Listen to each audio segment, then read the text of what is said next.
Good afternoon, Excellencies, distinguished delegates, ladies and gentlemen, and welcome back after the lunch break. Welcome back to the International High-Level Forum on the ATLAS launch. And I hope you enjoyed your lunch break and got to the opportunity to continue your exchanges and contact with your partners and colleagues. Once again, my name is Sinead Harvey. I work in the IAEA, and it's my pleasure to act as MC this afternoon, and I'll be the moderator for tomorrow's session as well here. This morning's discussions highlighted the growing international interest in nuclear applications at sea and demonstrated strong support for international cooperation in this area. During this afternoon's programme, we will explore the opportunities, challenges and practical pathways associated with the deployment of nuclear technologies in the maritime sector. Our discussions will be organised around 3 panel sessions: addressing why interest in maritime nuclear applications is growing, what enabling frameworks will be required, and how ATLAS can support practical implementation.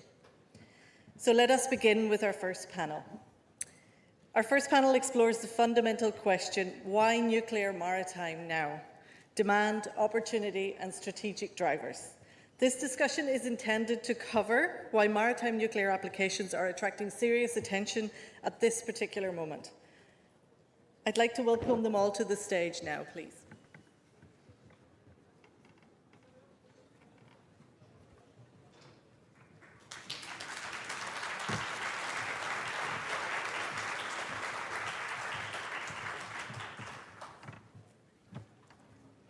And I'm particularly pleased to welcome our moderator, Mr. Chimi Zekot, Acting Deputy Assistant Secretary for Nuclear Reactors in the United States Department of Energy. Chimi oversees programs supporting the development and deployment of advanced nuclear technologies. A former US Navy submarine contractor with extensive experience in naval nuclear propulsion, reactor oversight and nuclear workforce development, he has also advised senior US government leadership on nuclear energy, nuclear security and maritime initiatives. His experience spans across technology development, operations and policy. Chimi, the floor is yours to moderate this panel. Thank you. Hey, so what a great day for nuclear power. What a promising day for maritime nuclear programs. Earlier today we witnessed a call to action by Director General Grossi and Secretary Wright. Call for collaboration. Just as a rising tide will lift all boats, collaboration between industries, international maritime and technical organizations, and collaboration between industries has the potential to uplift us all globally. To make maritime nuclear more abundant, more reliable, and more cost-effective, all while maintaining the high standards for safeguards, safety and security that we all should demand from nuclear power. This panel and the ones that follow put that thought to call and explore opportunities, challenges, and pathways associated with civil nuclear applications at sea. This first panel asks why maritime nuclear is attracting so much attention. The focus on the strategic rationale and real-world demand, why governments, industry leaders, maritime operators, and energy customers and international organizations are all spending so much time and resources in this area. What are the needs, what are the opportunities, and what are the factors that are making the discussion increasingly relevant? We're blessed today to have an exceptional panel of industry leaders, academics, policy deciders who bring a variety of perspectives and deep understanding to this discussion. Before we get the panel underway, I would like to briefly introduce each panelist and invite them to offer a few opening remarks before we delve into the discussion. Our first panelist, we're pleased to welcome David Cardero, Vice President of Global Supply Chain and Transportation Procurement at Amazon. Amazon is one of the world's top retailers and cargo buyers. Amazon operates a global logistics and transportation network that moves millions of tons of cargo globally and annually.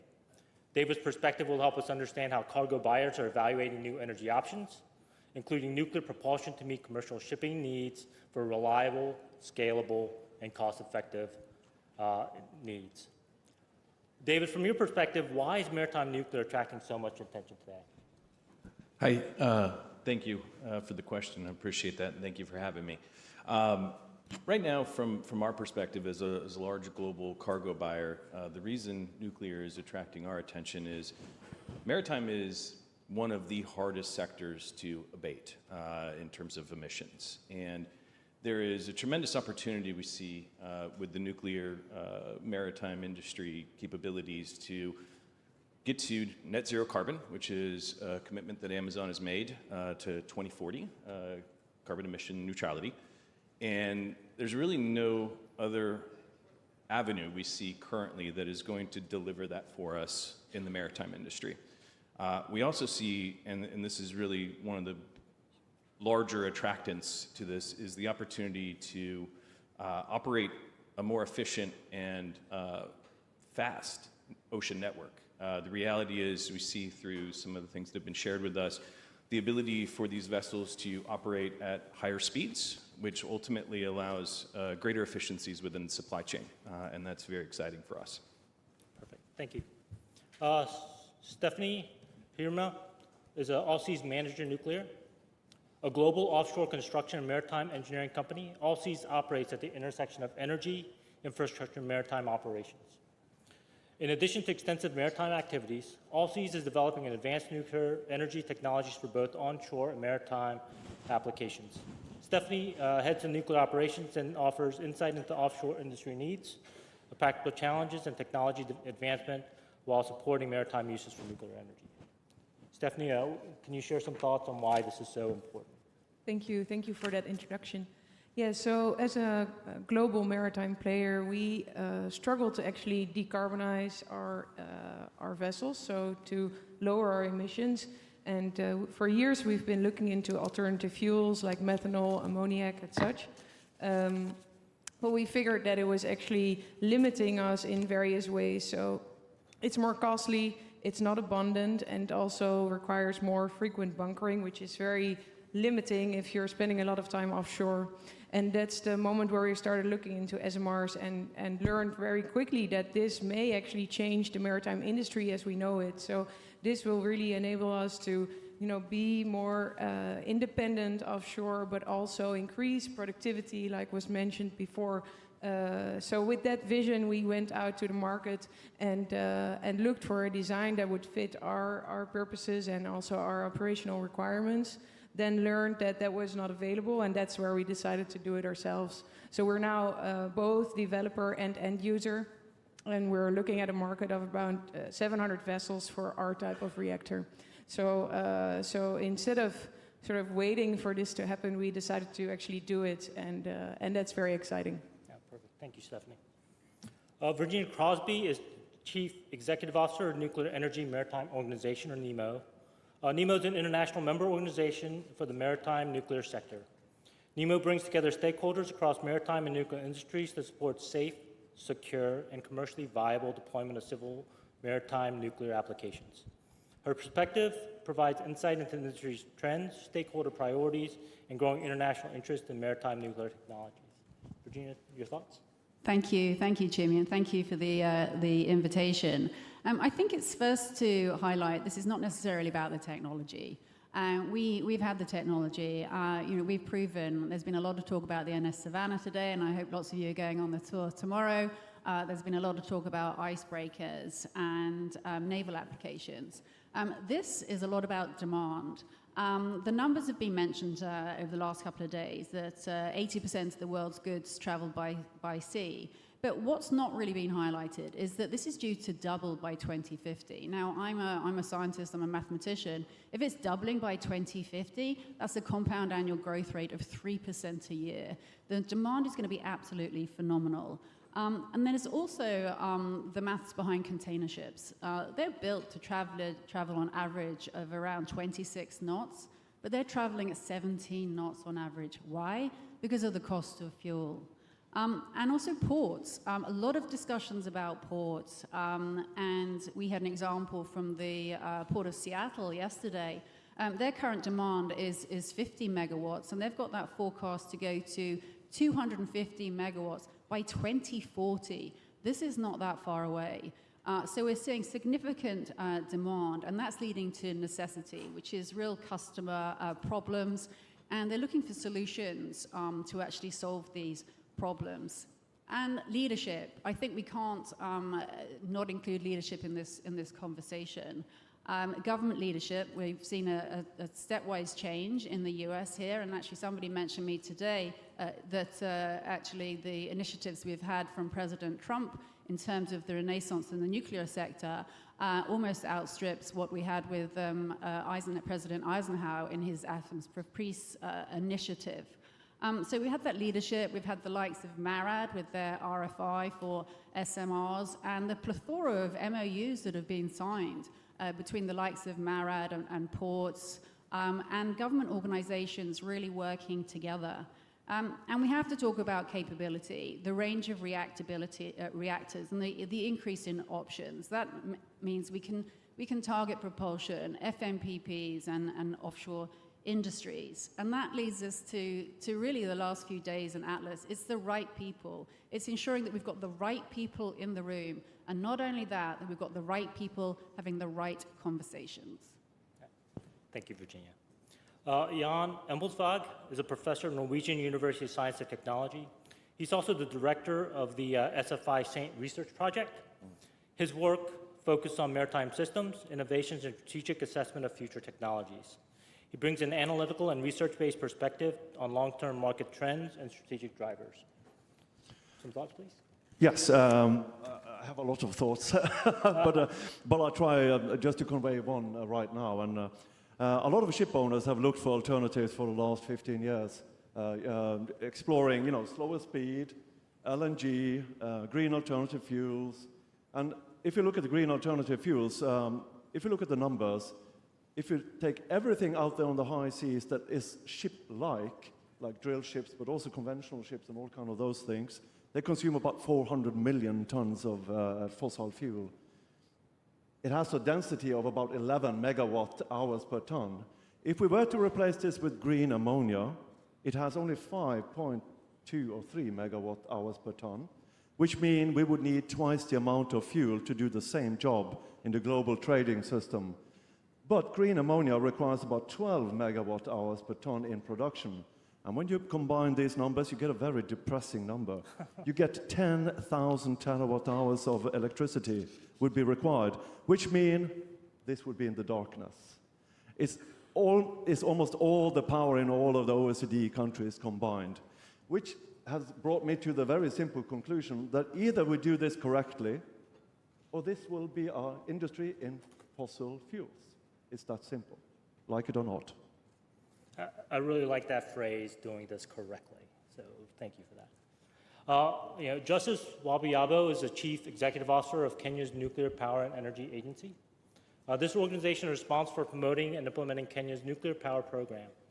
He's an advocate of the High Court of Kenya with over 25 years of experience and has background in legal, regulatory, and corporate governance matters.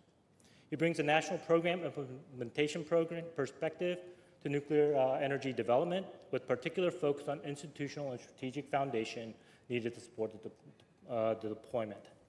Sir, can you provide some thoughts on your experience? Thank you very much. First, let me take this opportunity to thank IAEA and the government of the United States of America for organizing this event. It's a very important event. Obviously, Africa and specifically Kenya is not a strong nuclear region or a strong maritime region, but we are saying that this is the technology of the future, and just like the Stone Age came to an end, when another age is there, you don't spend your time trying to depend on something that is of the past. So Africa, like the rest of the world, wants to focus on the right technology. In Kenya, as has been highlighted, there is usually a lot of activity around the ports, and the way the world is becoming a global village. We also feel that this is the right time to adopt this modern technology so that the people of Africa can also be able to harness this advanced technology for their development. Thank you. Thank you, Justice. Hey, so the opening theme for this panel is strategic rationale. So let us begin with why maritime nuclear applications matter strategically and why organizations are paying attention. Before delving into specific projects or technologies, it's essential to understand why governments, companies, maritime operators, and international organizations are all interested in nuclear applications at sea. What broader needs and pressures are driving this agenda?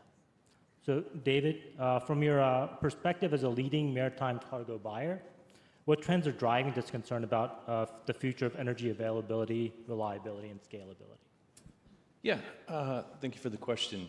As some of the folks mentioned in their opening remarks, I think there's a few things that are getting at this. Number one, as pointed out, and I mentioned around the efficiency of operations. Today, we've got our steamship providers out there, they're moving our goods, but they're ultimately moving those goods at a slower speed. And they're doing that for a couple of reasons. One, yes, it's directly related to the fuel cost. It's also another means for keeping your emissions down. And so as we look at the opportunity that's presented with nuclear use in maritime, we can directly impact those things without actually creating any adverse effects. It looks to be an opportunity where we can have significant certainty in the cost of operation, which means that we can also have significant certainty in prices for our customers. And it's obviously a big part of our mission is to have consistently low prices for our customers and take inefficiency out of supply chains. And so this presents a massive opportunity to take some inefficiency out of the supply chain and create cost certainty, and do that in a way that has zero net carbon impact, direct net zero. There's not many things that present that opportunity across the supply chain. There are also multiple other modes of transportation that actually don't have this opportunity in front of them. So when you look at aviation as an example, that opportunity is not there. And so right now with the alternative fuels that are being used in the maritime industry, those are actually competing with alternative fuels for the aviation industry. So by reducing the draw, if you will, in the maritime industry from these other fuels, can also create certainty for the fuels in other modes of transportation. So those are the big ones for us. Thank you, David. So, Stephanie, from your perspective, as an offshore maritime operator and developer, what are the strategic challenges that are shaping this interest in new energy solutions? Sorry, can you repeat that last? Yeah. So, what are the strategic challenges that are shaping this interest for all? Yeah. So that's a good one. So.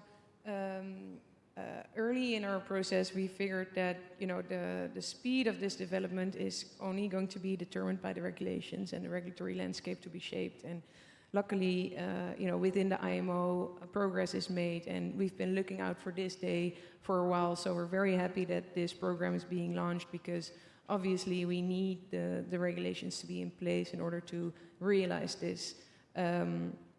So one of our solutions to that is to also deploy on land. So our first reactor will be on land, and we aim to build that in 2030.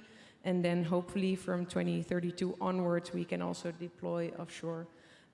So I think that's, in terms of where is the risk, it's mostly in the regulations, because we realize very well that there are some, topics that will be challenging, and today has been, in that sense, very much assuring, because I think there's a lot of willingness and there's a lot of countries really behind this. So in that sense, we're positive, but it's going to be a challenge, and we need some, proactivity and constructivity in the conversations. Thank you. So you mentioned the operational challenge. How do you anticipate that challenge is going to morph or evolve over the next few years? So from the operational side, so what we do is we speak a lot with boards. We speak with various regulators to also early on explain, so what does a reactor operating company with a ship coming into port need in terms of infrastructure, and also we hope to help them by providing information on our safety case, on our source term, etc., so that we can get the conversations as sort of real as possible. And so that's, so from an operational perspective, I think it needs to become clear to all the stakeholders involved what is actually needed. Perfect, thank you. So Virginia, from your engagements with maritime and nuclear stakeholders, what strategic themes do you find coming up in conversations most often? Yeah, excellent question, Jimmy.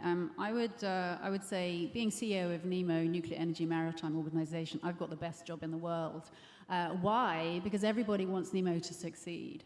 And the way we work, we're an NGO, we're technology agnostic, and we've got consultative status with the IMO and a special relationship with the IAEA. And we act as the bridge between the maritime and the shipping, the nuclear sector, and also the regulators. And you're talking about stakeholders here. Our members, we've got so many members here in the room, but they really, transcend from classification societies, P&I clubs. We've got reactor developers, ship operators, ports, a whole range across the sector. And what we're hearing from stakeholders really is this demand. Is this demand in the sector? It's demand in the shipping sector. It's demand in ports. It's demand from the sort of offshore industrial projects. But we're also seeing capability in terms of the reactor designs and the reactor programs. And we're seeing the stakeholders are asking the questions. They're asking those practical questions. And when you see stakeholders ask those practical questions, you are seeing an industry develop. So we are seeing the formation of an industry that is being created, that market is being created. There's a lot of talk about energy security, industrial competitiveness, and decarbonization. But they all really reinforce each other. Those three things reinforce each other. That energy security, that determines competitiveness, and then the competitiveness determines the investment.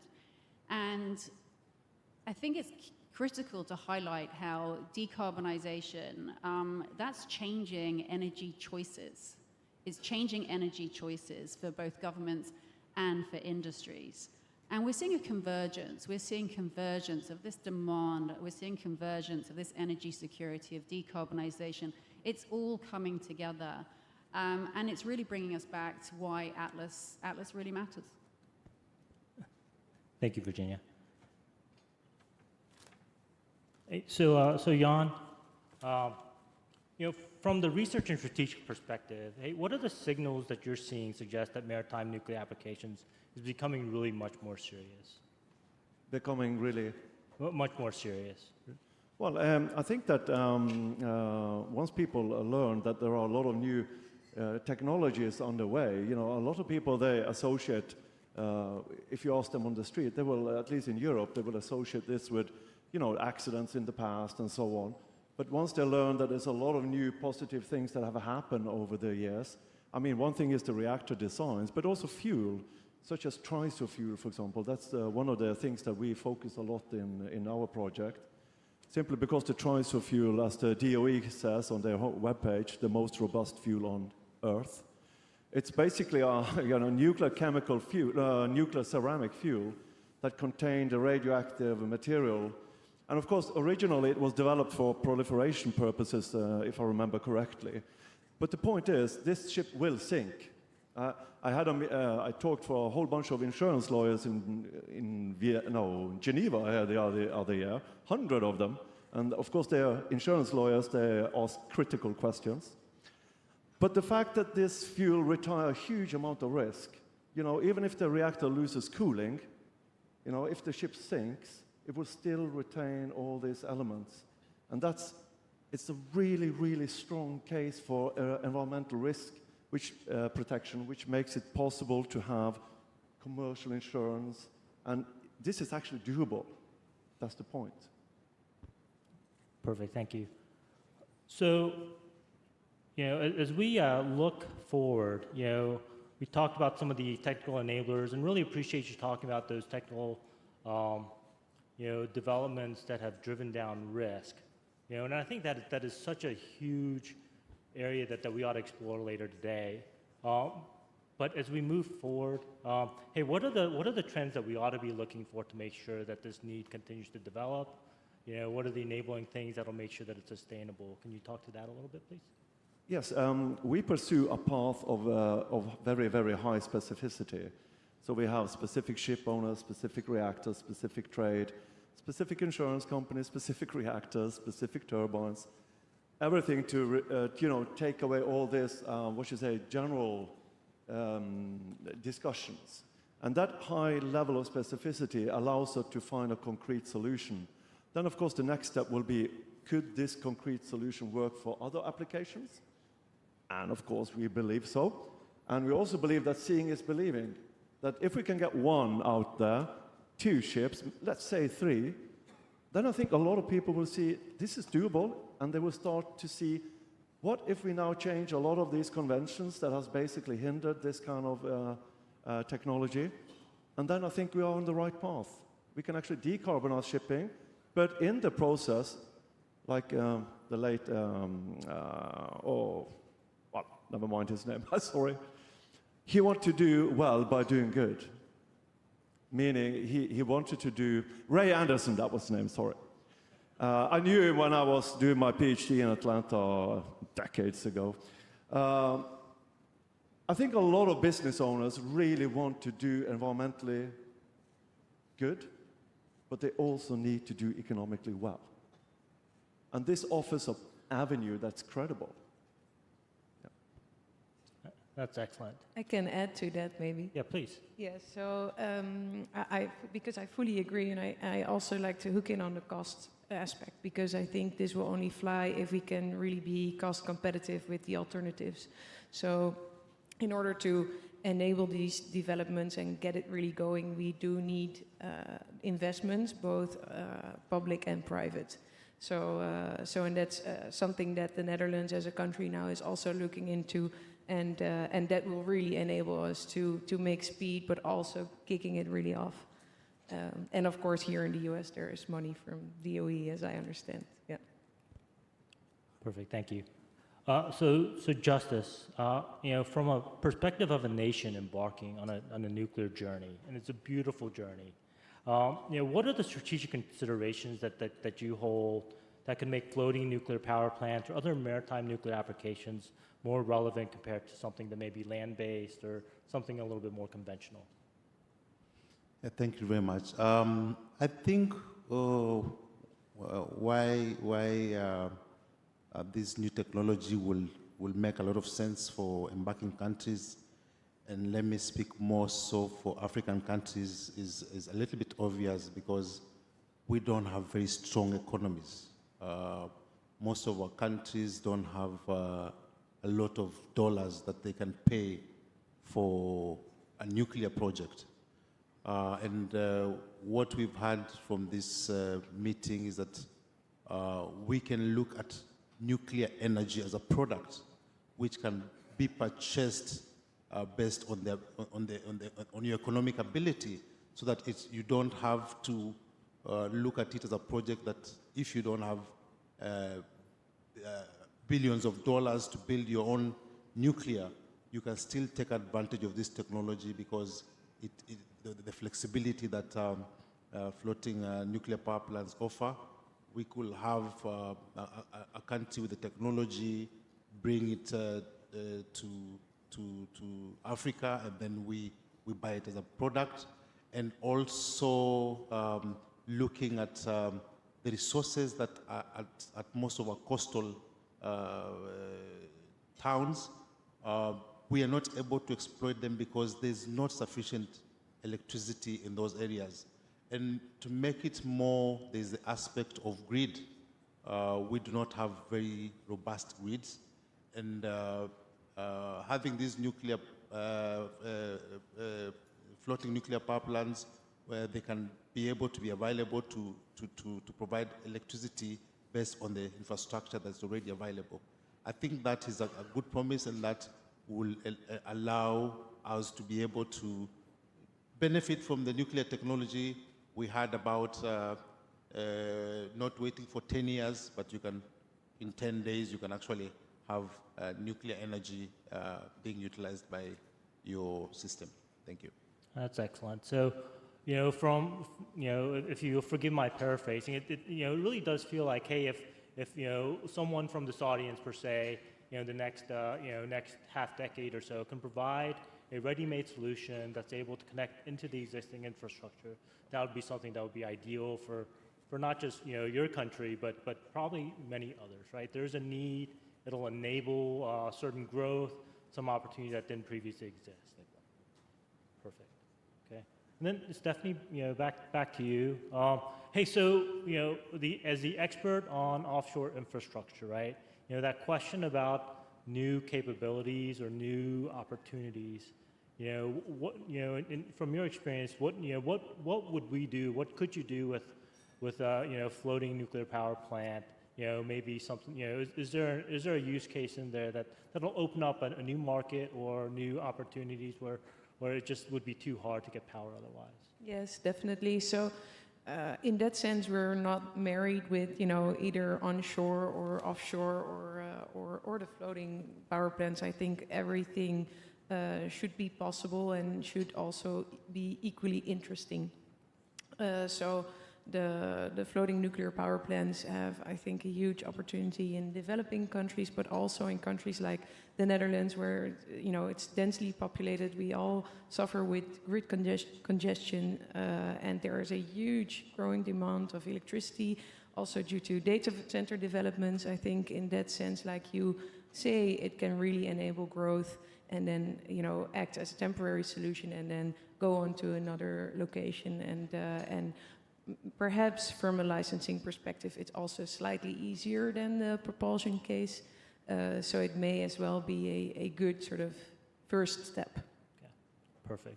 Yeah, so I mean, that is an excellent perspective, right? So we talked about, use of, deployable or mobile nuclear power plants that we could deploy to regions that may not have the, sufficient infrastructure to develop.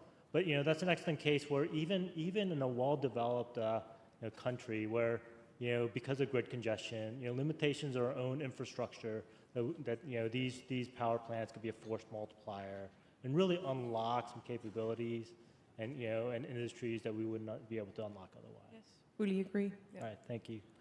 Hey, so we talked a lot about strategic drivers. We talked a lot about the increases in productivity and efficiency, de-risking other areas of fuel limitations, opportunities that we have for development and industry. Hey, what's at stake if we don't get this right in the next several years? So that question is for the group. Jan? Yeah, I think then maritime industry will stay fossil. It's that simple. Yeah.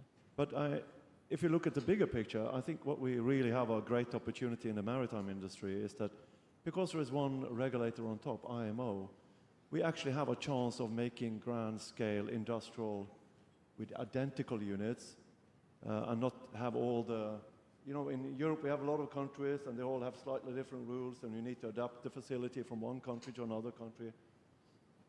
It's not like that on the high seas.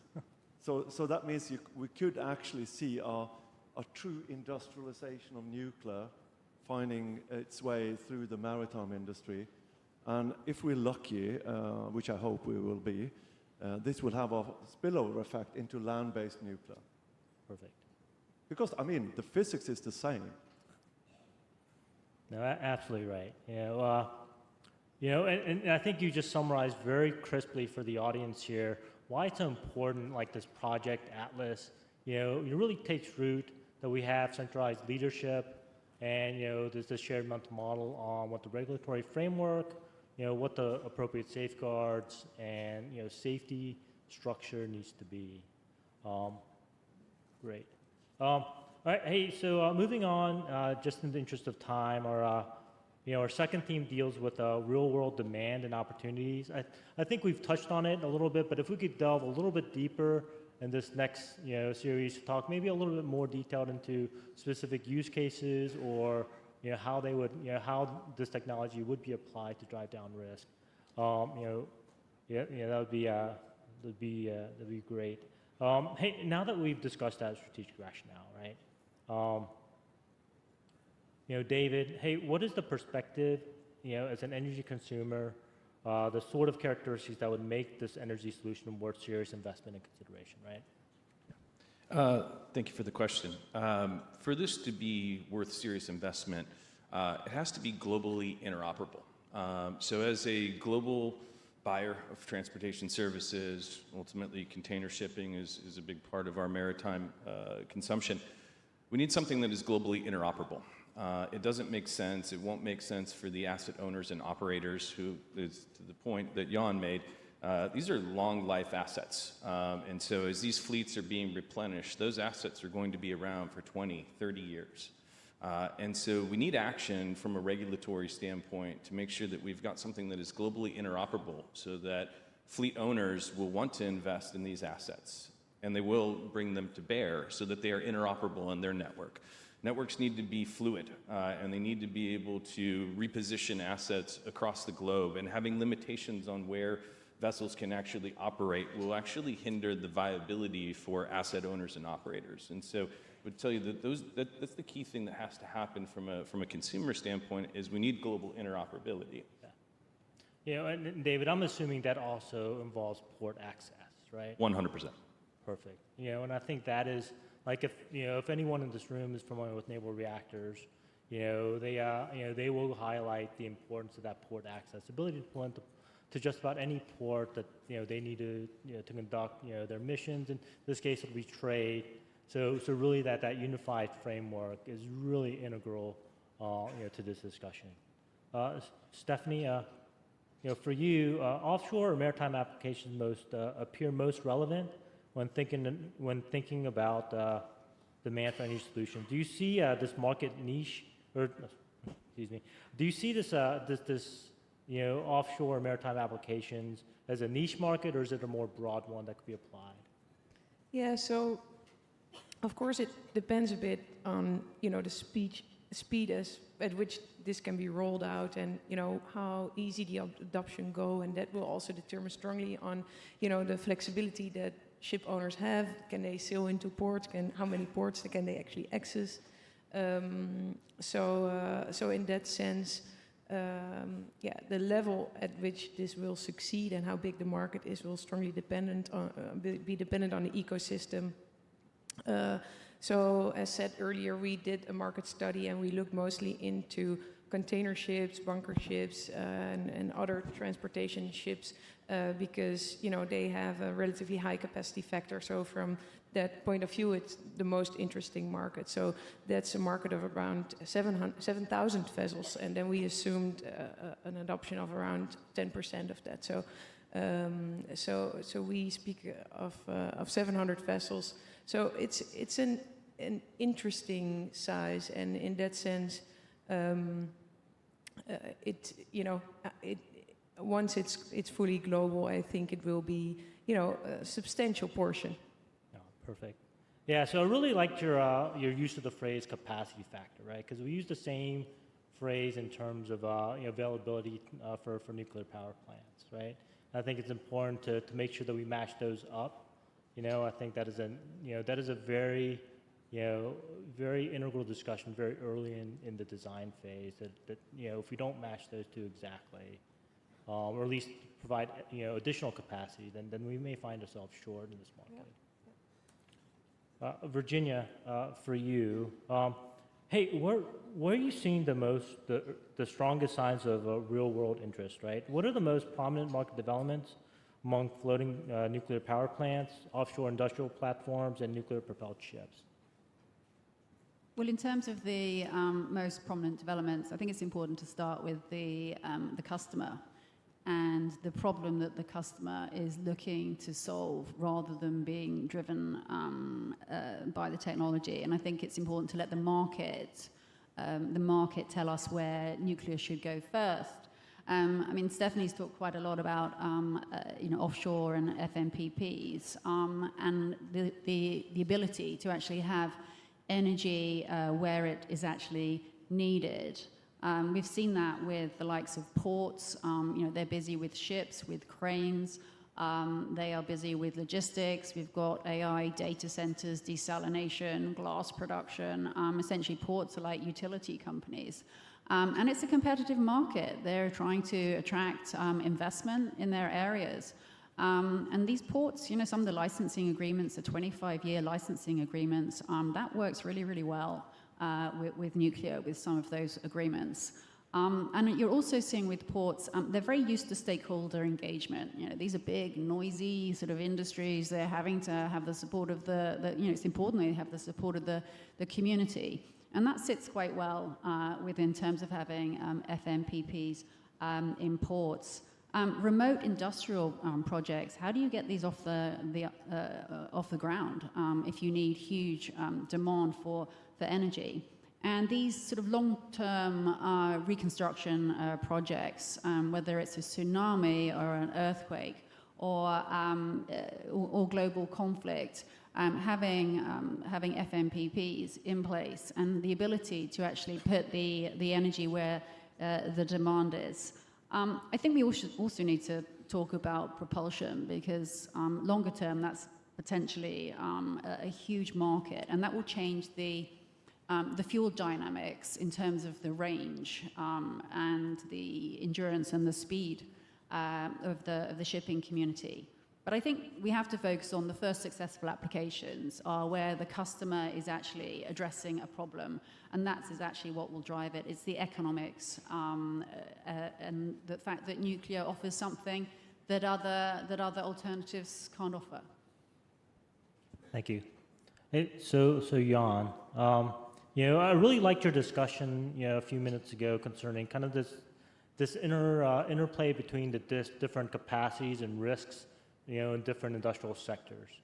What do you think about the potential scale of this demand coming over the coming decades in terms of size and number of nuclear reactors, and also, how is that impacted by growth or demand signals in other sectors?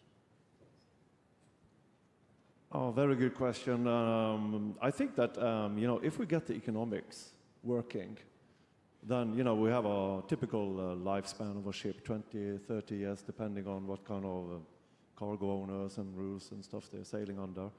But if this really starts to make economic sense, I think this can happen relatively fast. And it will displace the older fossil fuel ships simply because it makes economic sense. Of course, which segments will come first and last is a big question, but I'm almost 100% sure that the segment that will come last is bulkers. And the reason for that is that they have the lowest capex. And to put a relatively new technology like nuclear reactors and stuff on a vessel with a low capex, that's a hard sell. So I think we're looking at some of the high-value shipping segments. Could be specialized ships like Stephanie here. Could be container ships where it might not actually be cheaper, but it may offer better value. We're also looking at the LNG carriers, simply because many of them are actually steam-powered today, so you have crew who actually know how to do this stuff. But they're also traveling between one industrial site to another industrial site, which is much easier to start with. And speed is a part of the value proposition, particularly when we run out of LNG in Europe. Then it's good that if there's a couple of fast-moving LNG carriers coming. Perfect. And that discussion about cost versus value, I think resonates, throughout, the individuals on this panel. David, if you don't mind, I'm going to ask you just a little bit to kind of elaborate on the value framework that you put in. as you invest in nuclear. I really do want to get to Justice briefly, and have him explain what sort of types of national or regional needs could create a demand for floating nuclear power plants, other maritime applications, and in this part of the industry.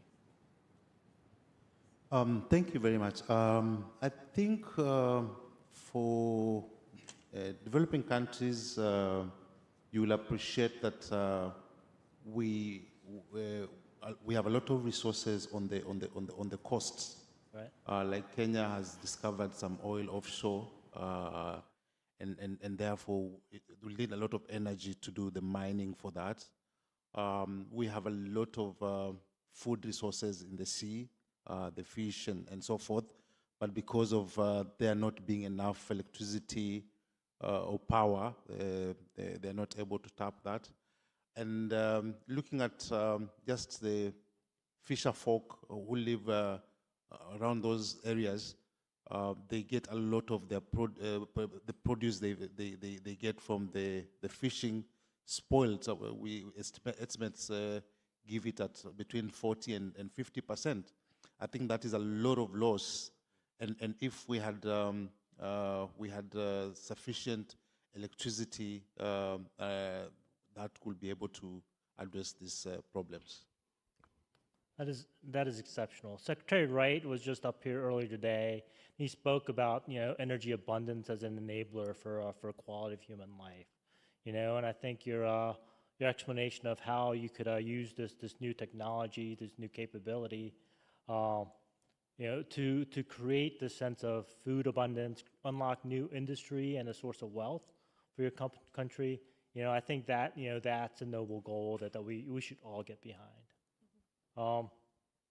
So back to you, David. So we talked about value, right? Certainly there's a difference between cost and value, and you listed a number of things that you look for. From Amazon's perspective, right? Is there one or a few or a bin of those those priorities that you would put value above others? Sure.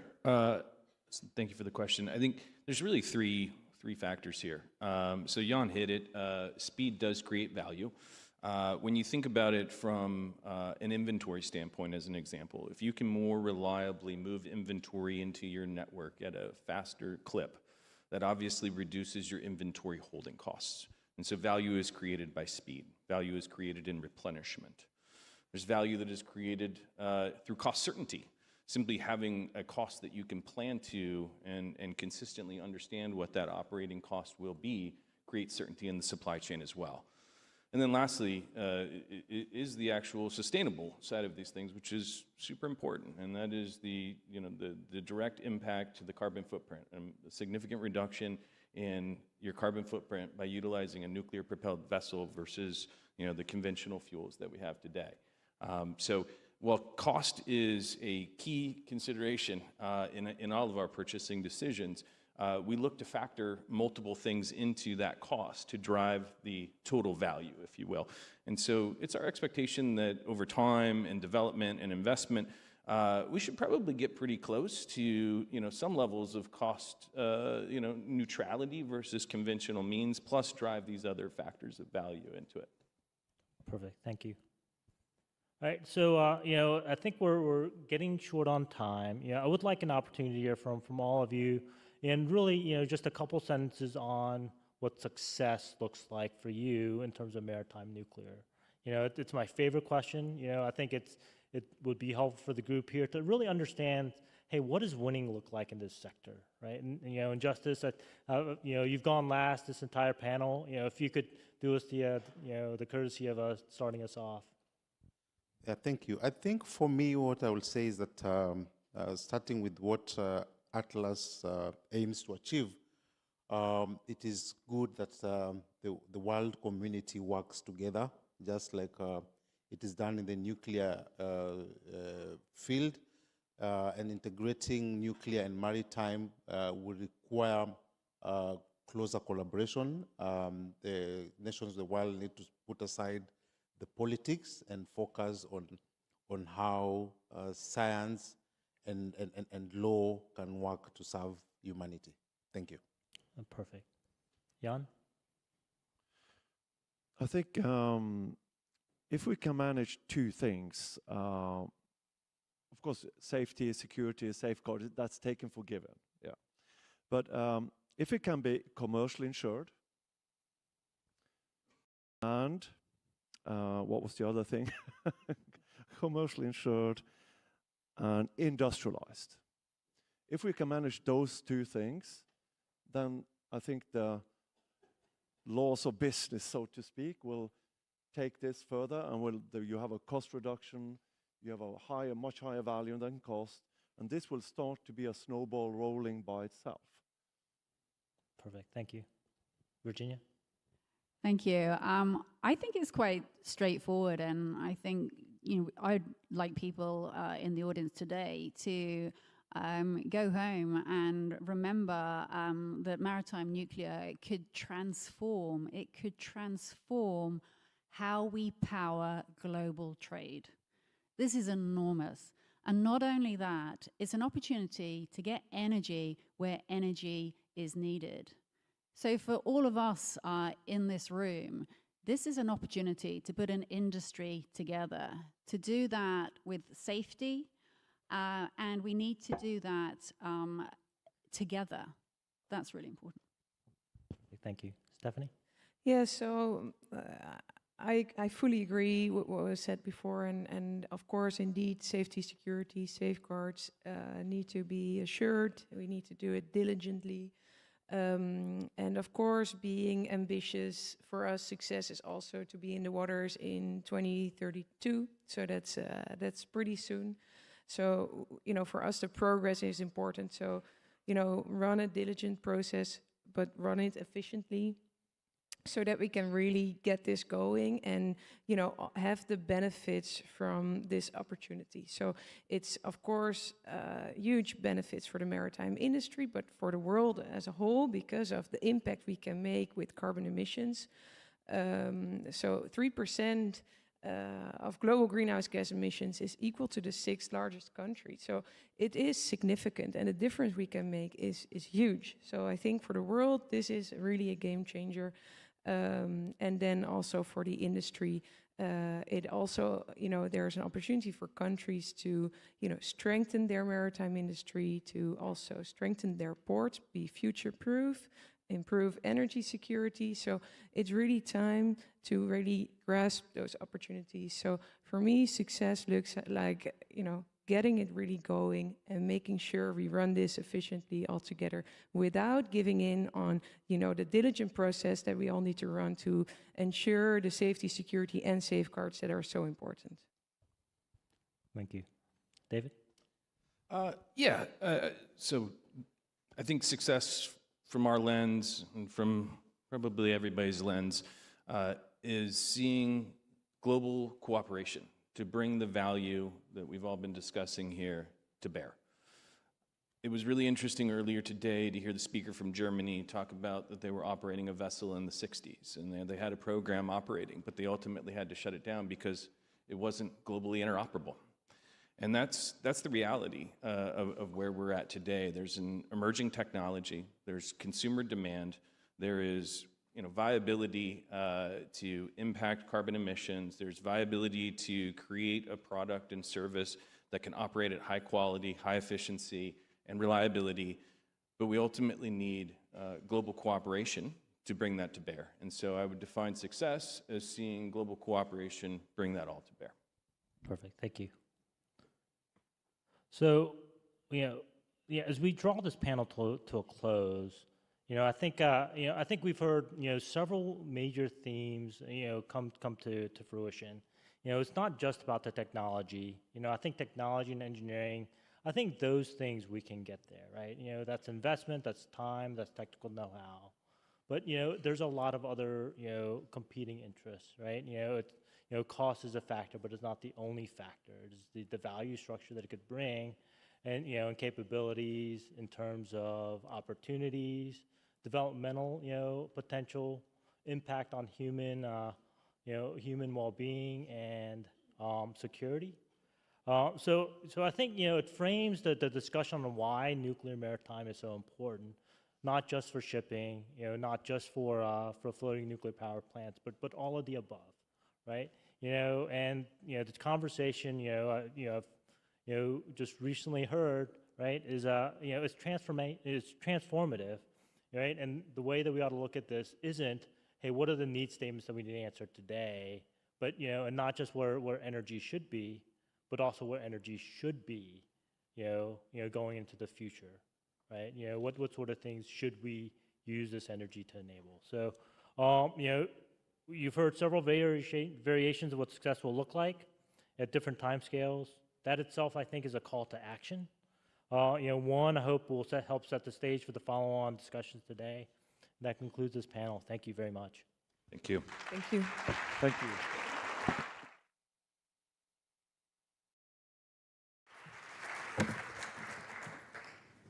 Thank you very much to our moderator and distinguished panelists for a thought-provoking discussion.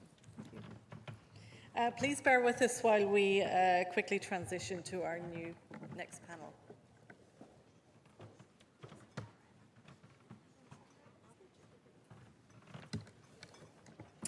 Okay, so we will now turn to another essential dimension of this conversation, an examination of the challenges that must be addressed before nuclear maritime technologies can be deployed at scale.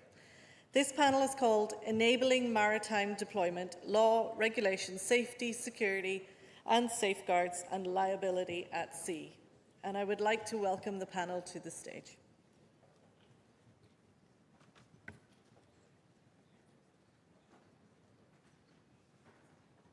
I hope.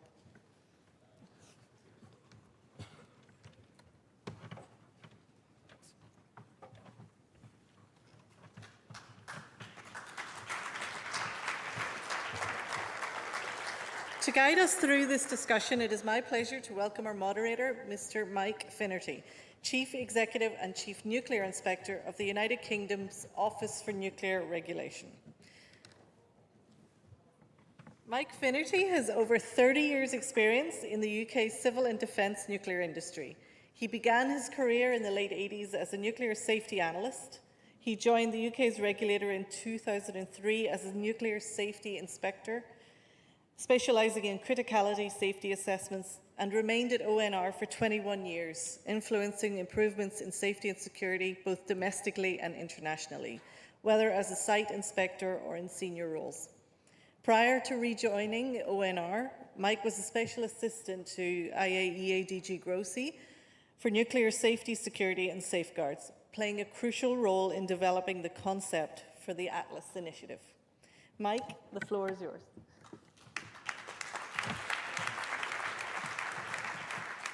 Lovely. Thanks, Sinead, and good afternoon, everyone. Well, I'm really excited and honoured, actually, to moderate this panel today. I'm sure we've got a really interesting discussion ahead of us. I'll introduce the panel in a moment, but I just thought I'd just say a few words from my perspective, first of all. So, as Sinead said, I worked for the agency for about a year and a half or so. And 2 years ago, I accompanied the Director General to a meeting of Lloyd's Register in London, their advisory board. And from that meeting, we could see there was a real significant momentum behind shipping industry, looking at alternative fuels, but specifically nuclear. You could see that actually there was an interest both in floating nuclear power plants, but also actually ships powered by nuclear. And following this meeting, the Director General asked me, he said, what do you think?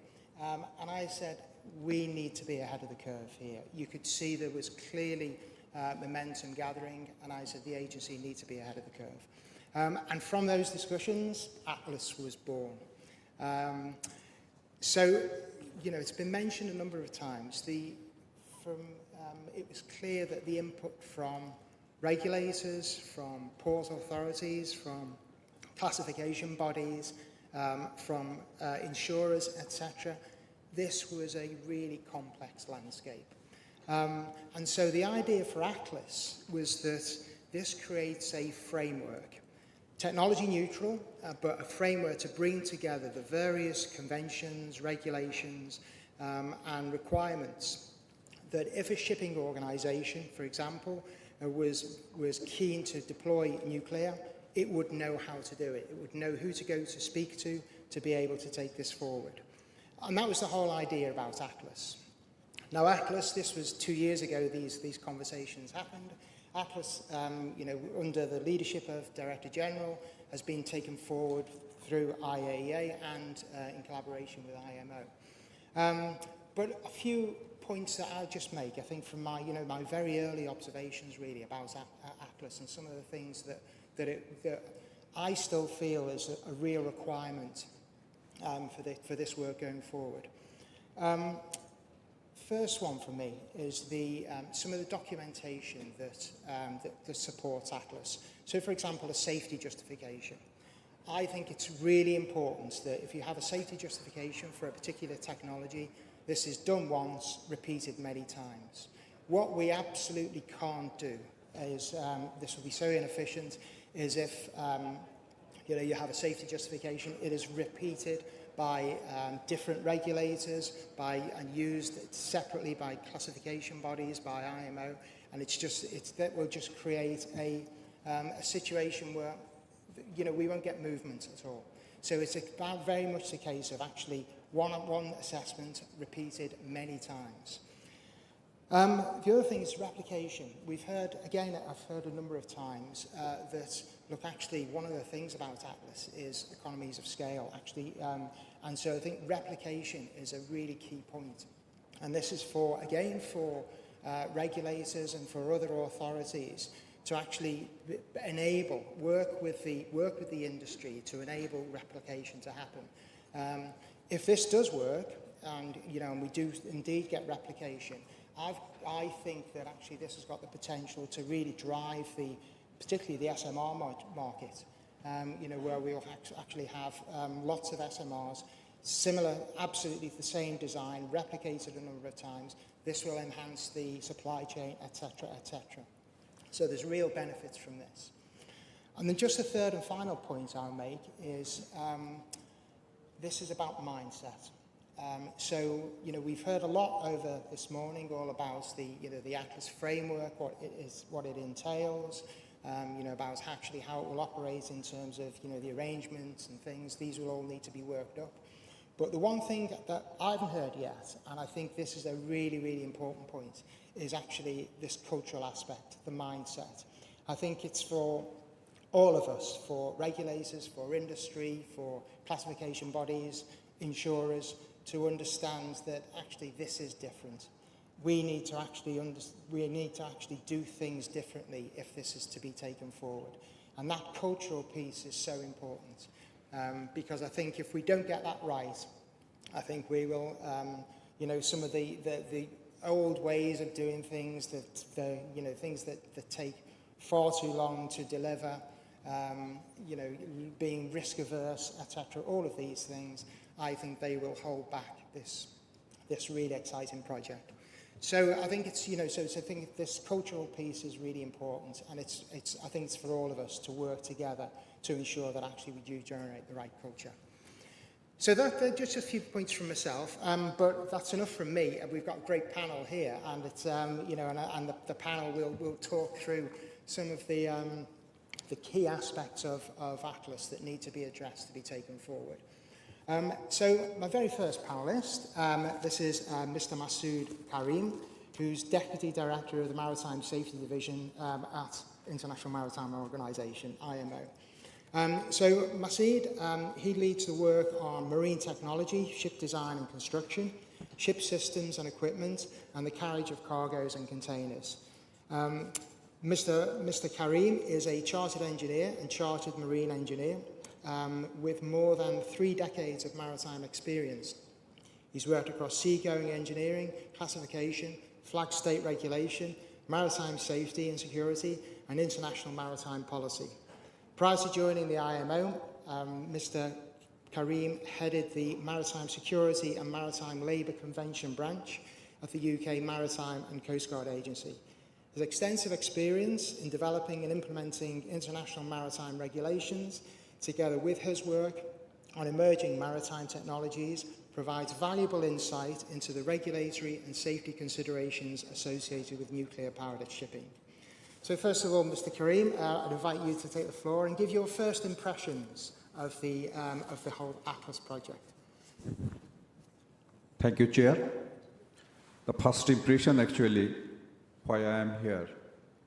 Excellencies, in the morning you have mentioned IMO several times. I think that's the reason I am here. And there is requirement that both the organization, IMO and IAEA, should work together to make it happen. That's the reason I am here in the morning. It's a pleasure to join this launch event here, and from IMO perspective, to make it happen, this ATLAS to work, I think both the organization, IAEA and IMO, requires to start working from the outside on the development of nuclear technologies for shipping operation.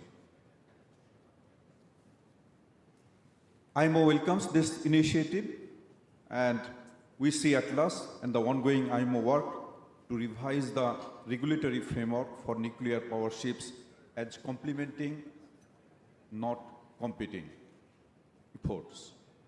Neither organization can, on its own, provide the complete framework needed for safe, secure, and sustainable deployment of nuclear technology at sea. In broad terms, the IAEA addresses the safety, security, and safeguards of the nuclear installation, while IMO addresses the ship, seafarer, its operation, and its interaction with the maritime environment. A nuclear power ship therefore requires both nuclear licensing and compliance with international safety, security, and environmental requirements. But it is important to stress that reactor on board cannot be considered as a black box inside a conventional ship. I think we should keep in our consideration whatever we do for ATLAS project. A nuclear power ship is an integrated system: structural protection, stability, survivability, emergency system, emergency preparedness, radiological monitoring, crew competence, and port interface all form part of the overall safety case. This is why the revision of the IMO nuclear code already underway. With the support from IAEA, the code is set to be revised by 2030, and that's the intention or expectation from the IMO, and it is already undergoing under the Ship Design and Construction Subcommittee of IMO, and we're getting support from member states, IAEA, and international organizations. Another aspect I should bring it in, we want to achieve net zero framework by 2050. We want to make our global shipping carbon neutral by 2050. To make it happen, we are working in IMO for different alternative fuels and technologies, and this is one of the technology we are working on, that nuclear power, nuclear energy can make our shipping to achieve or enable our expectation to achieve this net zero goal. And with that, I think I welcome this initiative, and if both the organization works together, our member states, IMO member states, as well as IAEA member states, work together, we can make it happen. Thank you so much. Excellent. Thank you very much, Masood. Okay, so our next panelist, Ms. Stephanie Grunet-Bresson, Commissioner with the Authority for Nuclear Safety and Radiation Protection in France. So Stephanie is a naval officer and nuclear engineer who served since December 2023 as Commissioner on the board of the French Nuclear Safety and Radio Protection Authority, ASNR, on a 6-year mandate. During her career in the French Navy, she held a range of positions with a strong focus on nuclear safety and security, including service as a nuclear engineer aboard the nuclear-powered aircraft Charles de Gaulle, and responsibility for nuclear safety as part of the port of Toulon.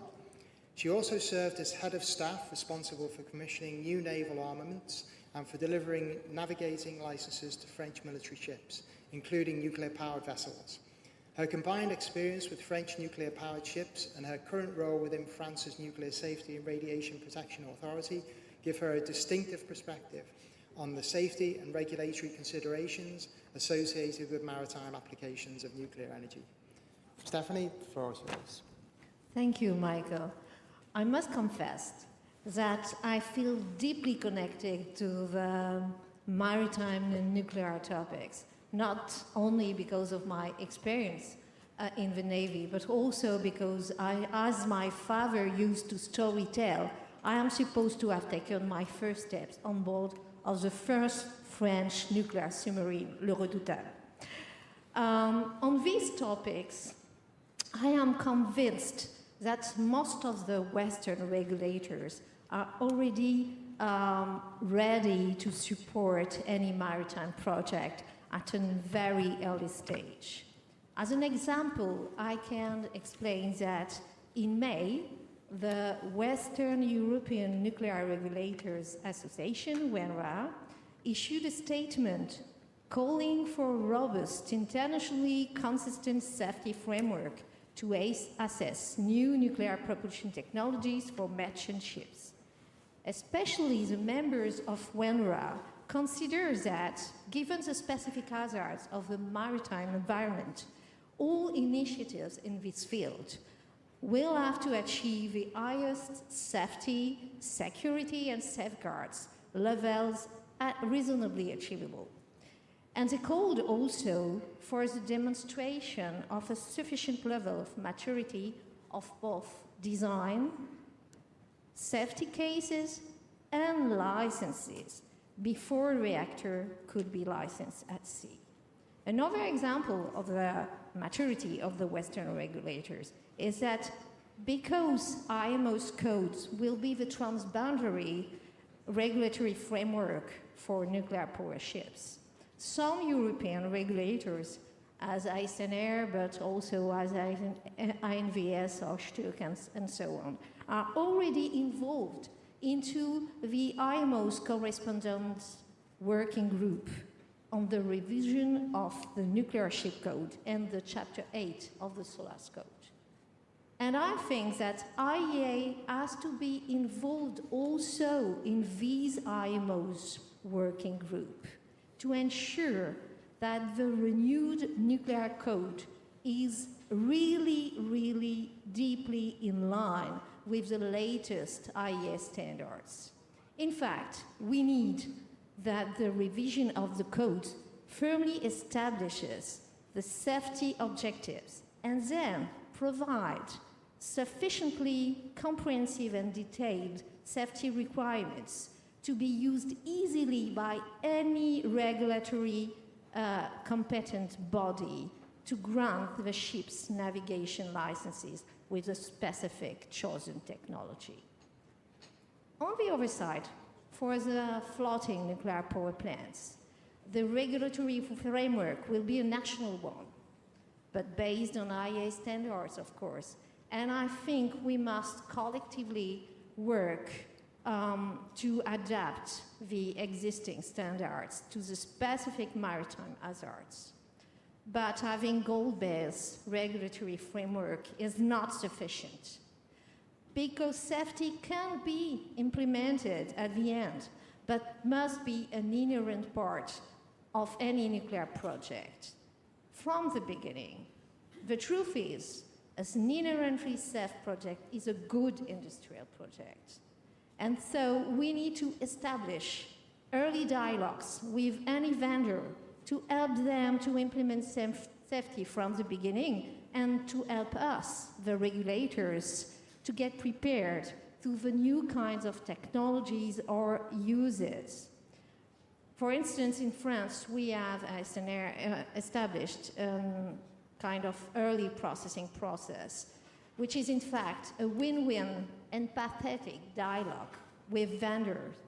And I think it is complementary to regulatory frameworks, a really powerful tool to ensure safety in maritime projects. Thank you. Excellent. Thank you very much, Stephanie. So our next speaker, Humberto Moraes-Ruivo, who's the Superintendent of Agreements, Treaties and Technical Cooperation at the Brazilian Office of Naval Nuclear Regulation. This is the regulatory authority responsible for licensing and inspecting naval assets equipped with nuclear power plants.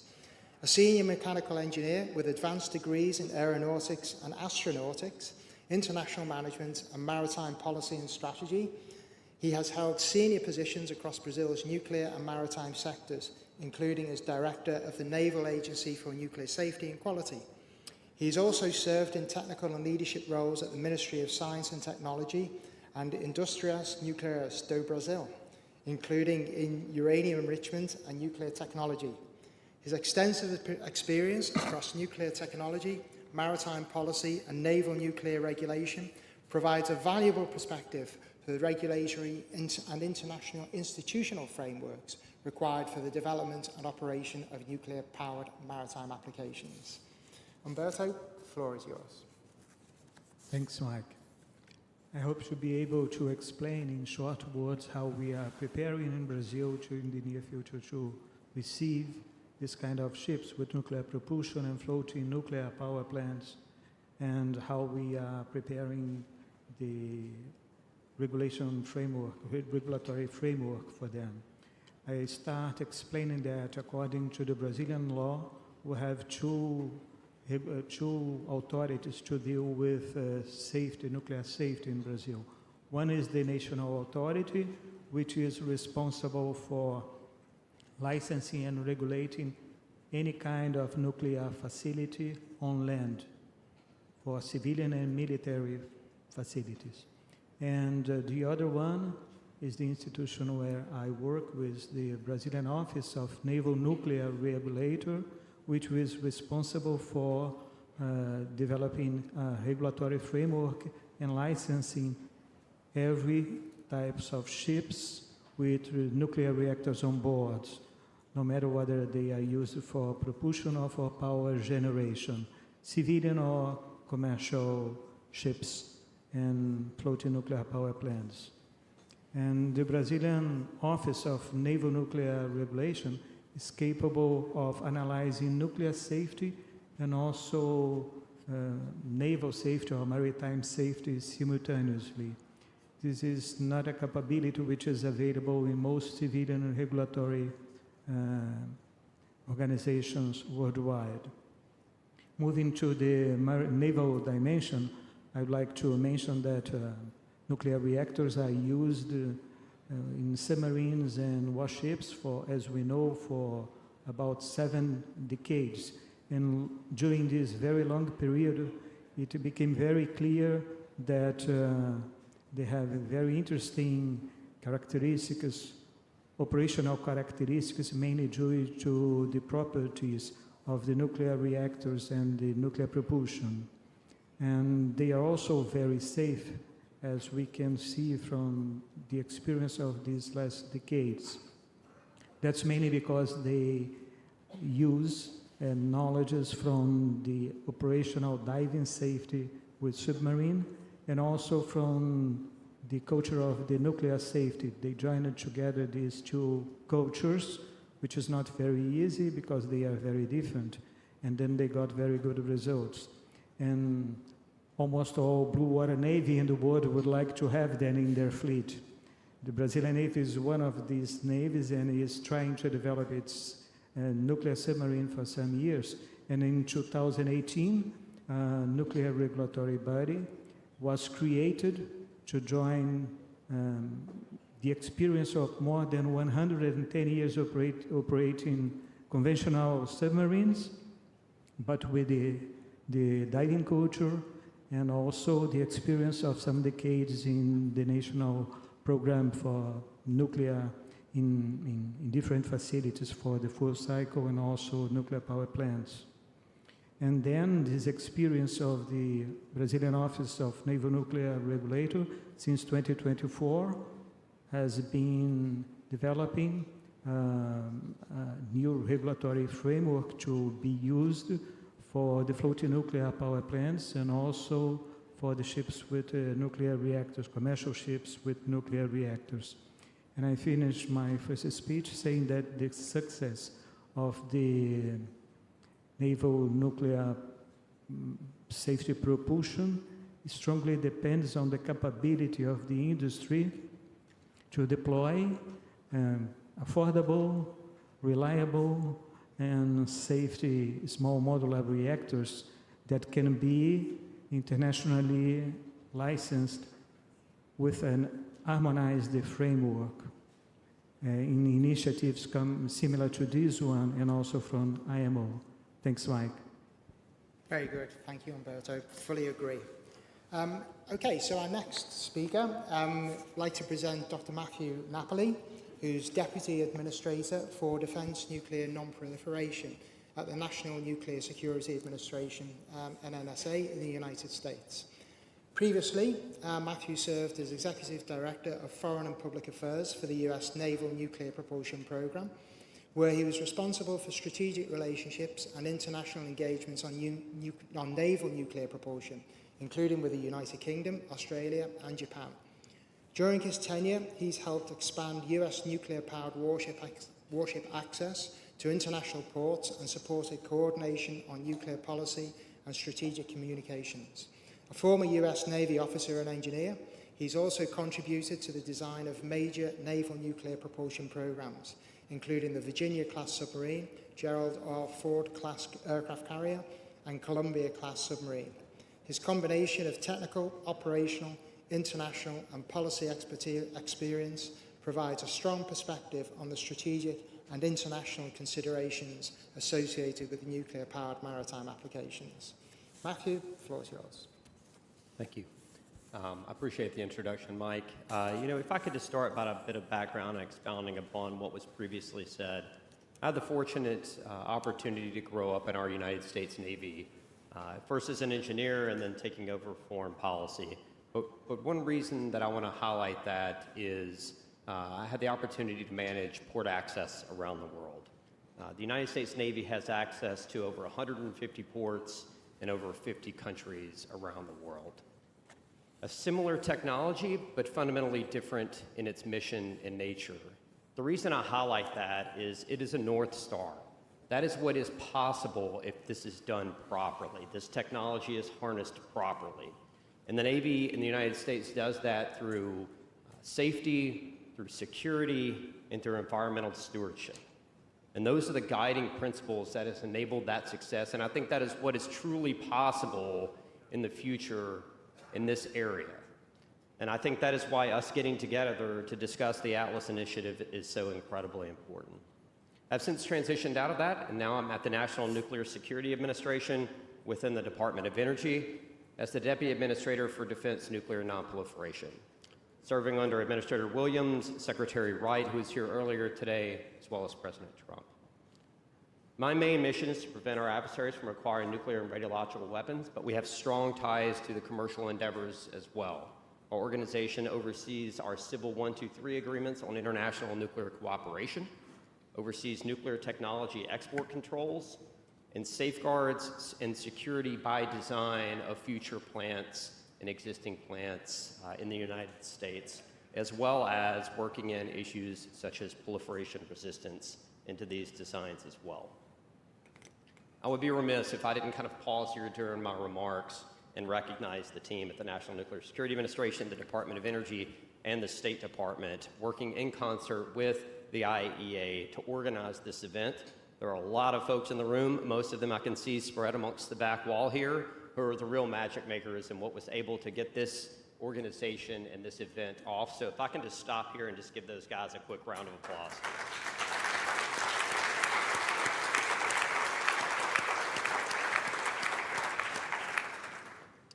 This international body and the Atomic Energy Agency has a vast amount of experience in the nuclear sphere. What is different here with the ATLAS initiative is mobility. And that is going to create a lot of challenges and a lot of questions that we have to solve as an international body as we move forward in this endeavor. That's going to focus on governance. That's going to focus on security, and that's going to focus on safeguards. And those are just a few. But what I would really reinforce with this organization is to act with a sense of urgency. Industry, we had a great industry day yesterday, and they're ready to go, right? We have to stay ahead of that and not stifle the ingenuity and innovation that is taking place in our civil agreements and our civil organizations in industry right now. So I implore all of us to act with a sense of urgency as we try and establish this governance structure to address these major challenges as we move forward. There are three in particular that I'll just kind of note as we kick off the panel here. One is on security, safeguards, and then regulation. So from a security standpoint, there's a lot of conflicting and competing elements here. There is a flagged vessel and the responsibility and authorities that reside within that host nation. There is the visiting nation, the nation that is hosting a potential nuclear-propelled vessel, and the responsibilities that they have for securing that vessel and providing all ample necessary services. On the safeguard side, the same is true. It is about working with the International Atomic Energy Agency to make sure that that material is safeguarded throughout its entire life cycle. That is more than a ship at sea. That is a ship being designed. That is at sea. That is any refuelings that take place, and then its ultimate disposal on the back end and taking care of spent nuclear fuel on the back end. It is an entire life cycle that must be well understood and incorporated by design from the beginning, right? This is not something that's going to be added on to at the very end. And we have to do that while respecting the fundamentals and the fundamental structure of the Non-Proliferation Treaty and making sure that these two things can act in concert as the agency continues to execute its mission. Lastly, I'll note regulation. There are strong nuclear regulations that are enforced on a day-to-day basis across this planet and safeguarded by the agency and the mission that they accomplish. On the IMO side of the house, there's also naval regulations that are adhered to internationally and domestically in all our different countries around the world. Those two bodies have to work in concert. I don't think we need to invent an entirely new system here, but those two organizations have to be respected and work interoperably as we move forward. And I think those things, security, safeguards, and regulatory, those are just a few of the elements that really exemplifies the ATLAS endeavor and what we are seeking to accomplish to enable this moving forward so that we get it right. Thank you. Excellent. Thanks very much, Matthew. And finally, we'll come to Mr. Dominic Kieran. Dominic is Non-Executive Director of Nuclear Risk Insurers, been appointed in March of this year, and also Global Managing Director of Cameco UK Limited. Dominic's had more than 25 years of experience in the nuclear industry. He brings expertise spanning the full nuclear life cycle, from new build and operations to decommissioning, as well as extensive leadership experience across the nuclear supply chain. Prior to joining Cameco, he served as Chief Executive Officer of Babcock Nuclear and Managing Director of Cavendish Nuclear, and previously held senior leadership positions at Urenco, including Chief Commercial Officer. His extensive experience across the nuclear industry, together with his role with nuclear risk insurers, provides an important perspective on the commercial, liability, and risk considerations associated with the development and deployment of nuclear technologies, including nuclear transit. Dominic, the floor is yours. Thank you, Mike, and good afternoon to you all. So as Mike said, I'm representing NRI, Nuclear Risk Insurers, today. This is a 70-year-old company, previously called the British Nuclear Insurance Pool. What we do is we provide insurance for the world's terrestrial nuclear facilities.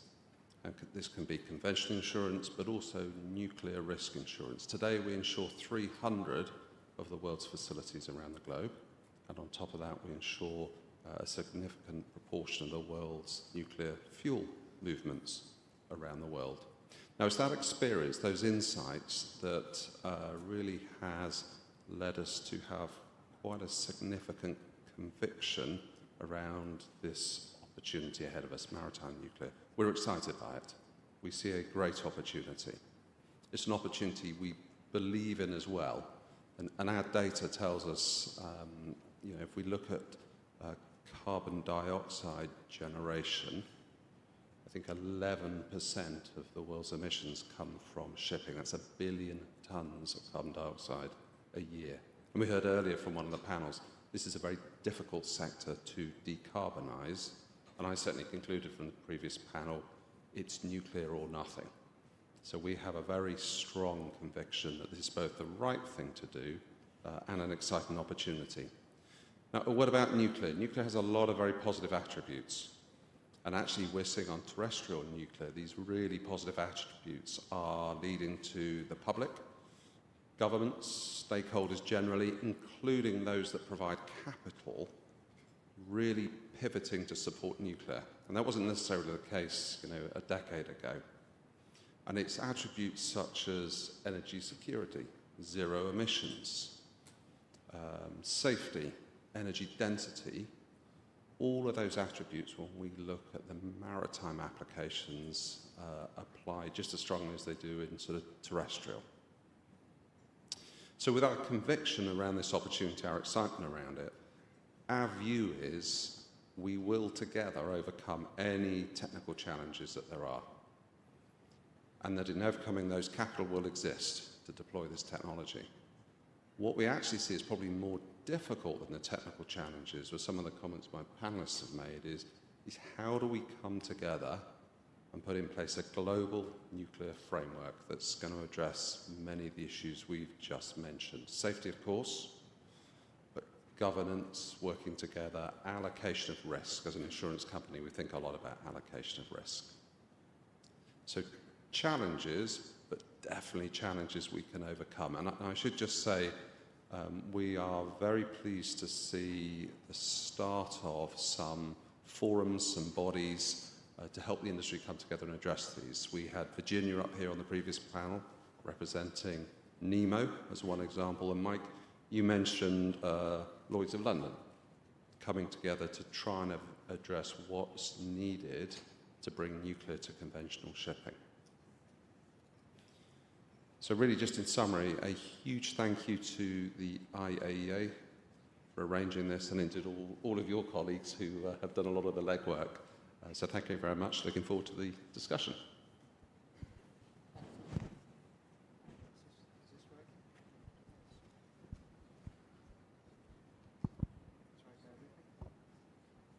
Does this work? Oh, there we go. That's it. Good.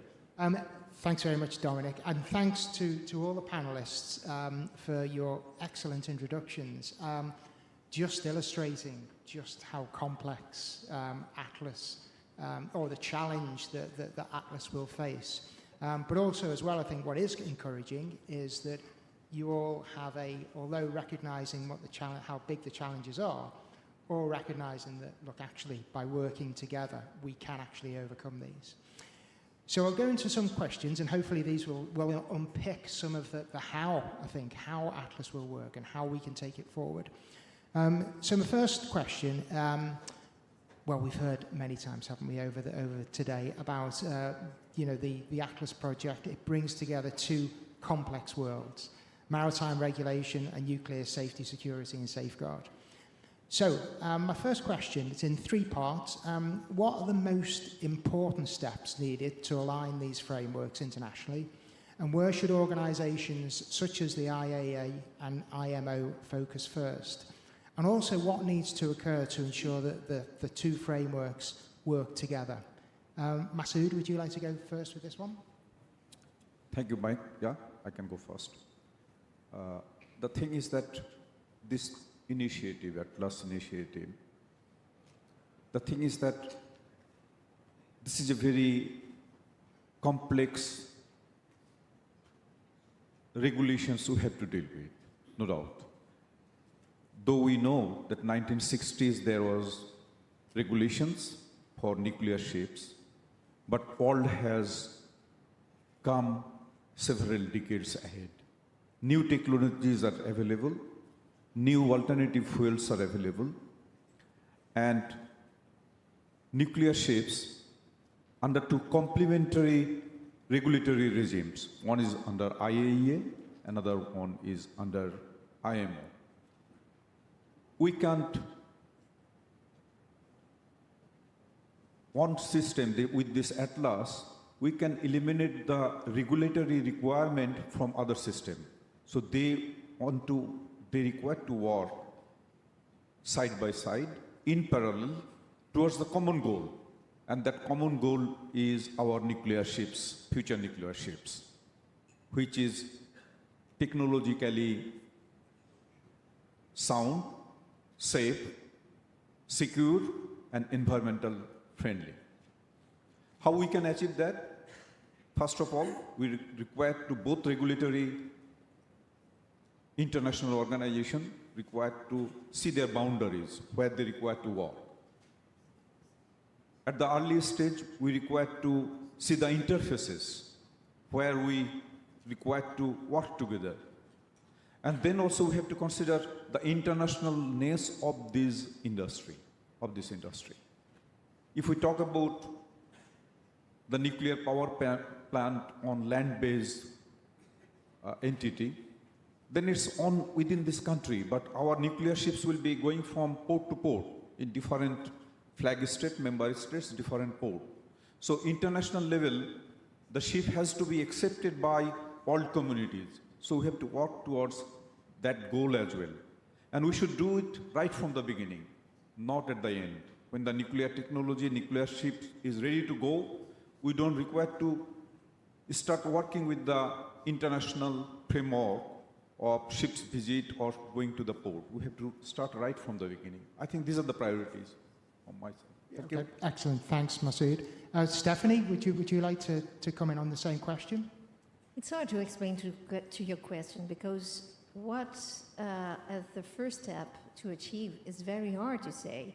I think the first thing we must recognize we need empathy between the different worlds because nuclear regulators don't know exactly maritime safety, and specialists of a maritime world are rarely knowing all the tips of nuclear safety, security, and safeguards. And so we need, firstly, to have empathy and to make sure that IAEA and IMO are able to work together. I must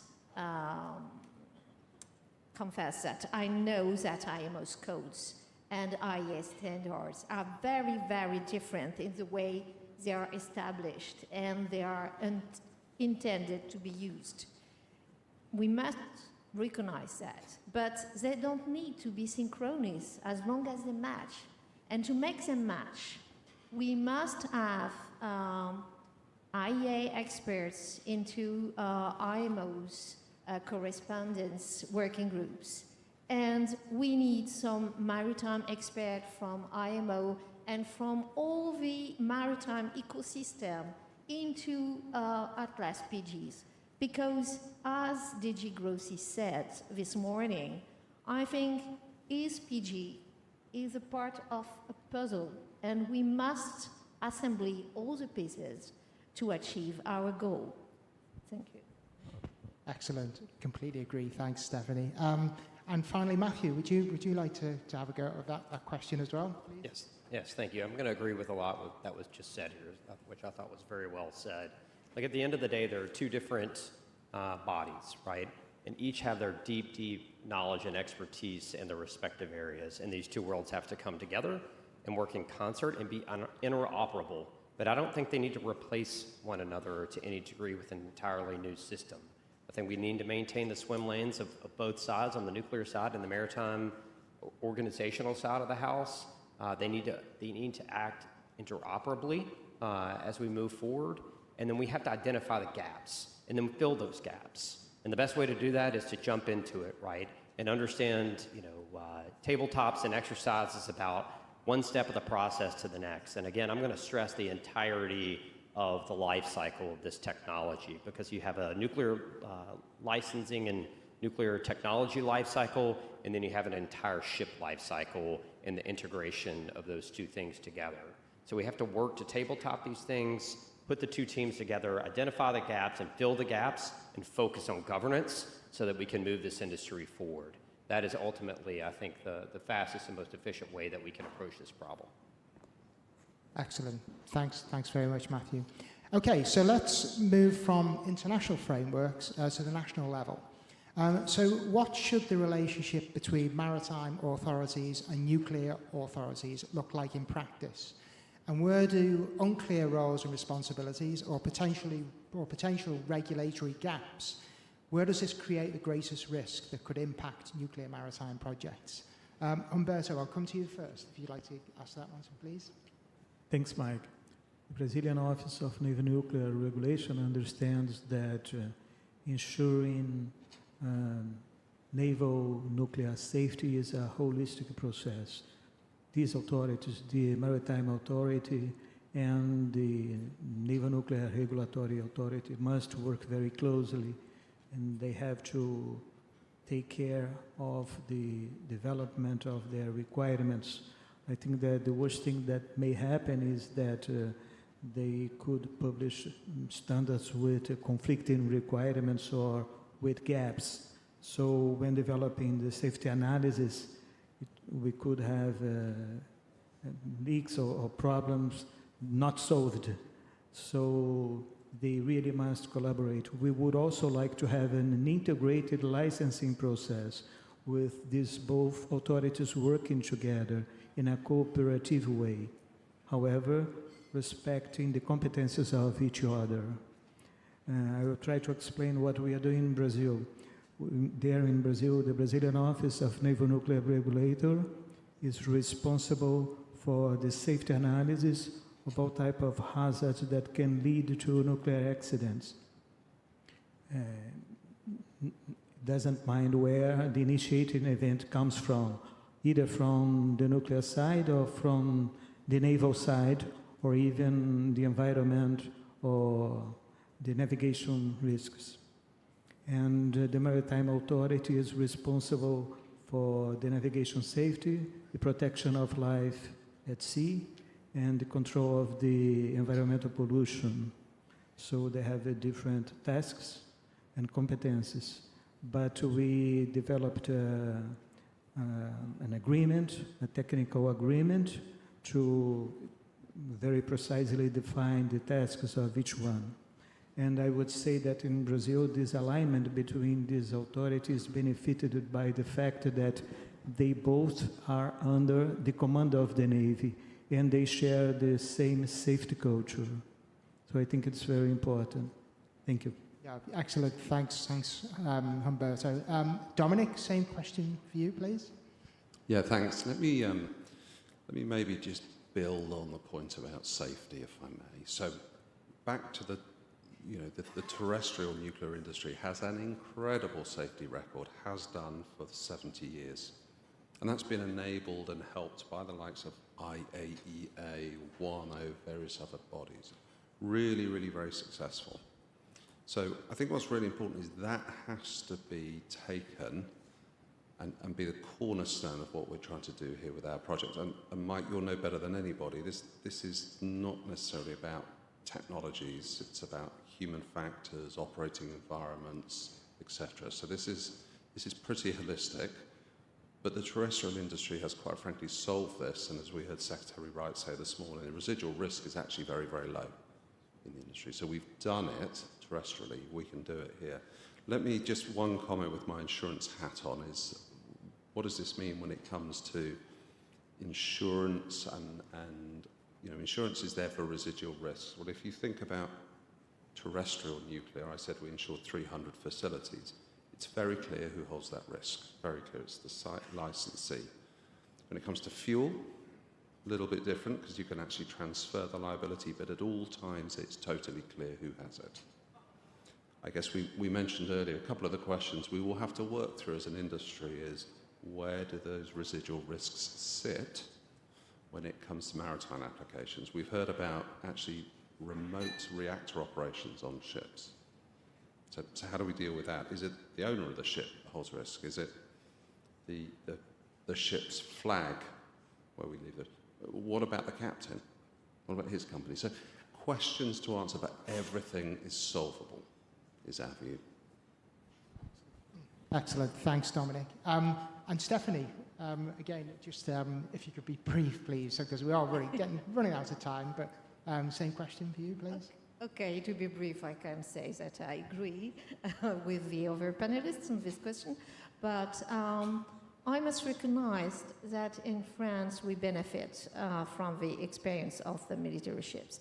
It must look awkward to talk about this because the warships are excluded from IMO's framework, but France has decided many years ago to deliver a navigating license to our military ships under a military authority. But the military authority benefits from the civilian flag state authorities that give advice and support and technical support, and from the nuclear regulator. So it is key to have the both regulatory bodies, flag state authority and nuclear regulator, working closely together. And I add one thing. I'm really convinced it is important to dialogue with the vendors at a very, very early stage to be sure that there isn't any misunderstood between all of the affect, because as that has been previously said, it is really a holistic topic. And so it's important to dialogue. Yeah, no, thanks very much, Stephanie. And I mean, this is coming out loud and clear already from all of the panelists, the importance of collaboration and having the right conversations at the right time as well. You know, and in many instances, it's those early engagements really important. Good, okay, well, let's turn to deployment now. So how can governments ensure safety, security, and safeguards by design in support of innovation and international use of nuclear technologies at sea? And what aspects need to be built in right from the very beginning? So Humberto, come to you first for that one, please. Well, I will answer this question as a regulatory body. I am not mention financial aspects or things like that. So I have to return to the question of developing objective and precise regulatory framework and the international cooperation. I think that the governments must cooperate with initiatives such as NHSI, in IAEA, also ATLAS, and in the Maritime Safety Committee, in the correspondence group, in order to review the nuclear code and SOLAS Chapter 8, in order to achieve an internationally harmonized naval nuclear regulatory framework that could be applied to all these initiatives. And also, I would like to remember that one kind of support could be the help to the industrials, especially from the maritime sector, to better understand what is a licensing process for a ship with a nuclear reactor and how to deal with this licensing process. In other words, I think that the international collaboration is the key to the success of the returning of the nuclear reactors on board commercial ships. No, absolutely. Thanks, Humberto. And Matthew, same question, please. Thank you. I appreciate that. I think you worded the question extremely well. Safety and security by design are extremely paramount as this technology moves forward. Within the Department of Energy and the National Nuclear Security Administration, we have programs like this already in place for new reactors that are coming online in the United States, and that is our NSTAR program, our RISE program, and our Proliferation Resistance PRO-X programs. Those are aimed at safeguards by design and security by design. But what is important there is that we conduct that business as far left in the process as possible. This is not an add-on or an afterthought, right? It's something that we build into the fundamentals of the design, and we work with our industry partners to make sure that there is government involvement in that, to ensure that it's properly built in at a very early stage. And that should not be viewed as industry as a burden. That should be viewed as industry as an advantage, right? It makes the agency's job more easy as they continue to conduct this business. It will make port entry easier, and it will make licensing easier. And regulation. It's a win-win-win all the way above from the safeguards and security by design. So I implore every body here, as you consider that moving forward, to keep that in the forefront of your mind. I know that we are pressing the gas pedal extremely hard here in the United States to build that into the system from the get-go and the ground level. Perfect. Thanks very much, Matthew. Okay, well, looking at trust and confidence, if you consider the main challenges related to liability, insurance, financial risk for nuclear technologies, what conditions are needed to create sufficient confidence amongst governments, investors, industry, and insurers in nuclear maritime deployment? So, Dominic, if you'd like to pick that one up, please. Sure. So I can give you a fairly brief answer. So I can sum it all up by saying we need to maintain the social license that this industry has worked so hard to grow recently. We have struggled with it in the past. I think it's really strong at the moment. ATLAS can capitalize on that, but then also support it even more going forward. So social license is probably a summary of everything we need to do to maintain it. It is, absolutely agree. Matthew, would you like to pick that one up as well? I think you're an expert on this, right? So I don't need to contribute too much here, but what I would stress is reliability and consistency between different nations as we try and work towards models that are able to ensure this technology moving forward. I think consistency and repeatability and treating one another in the same from an entry standpoint is going to be very important as we move this endeavor forward. Excellent. Thanks, Matthew. Okay, so I think we've got time for just one more question, and this is around public acceptance. So what's the approach that governments, industry, and involved international organizations should take in order to communicate broadly about the benefits of nuclear technologies at sea? And more specifically, how can safety and security efforts contribute to the public acceptance of nuclear technologies at sea? Masood, would you like to go with that one, please? Thank you. I think the acceptance of the nuclear technology has to come from trust by the public, not by promotion. The promotion will not buy the trust from the public and the world community. That's the most important bit.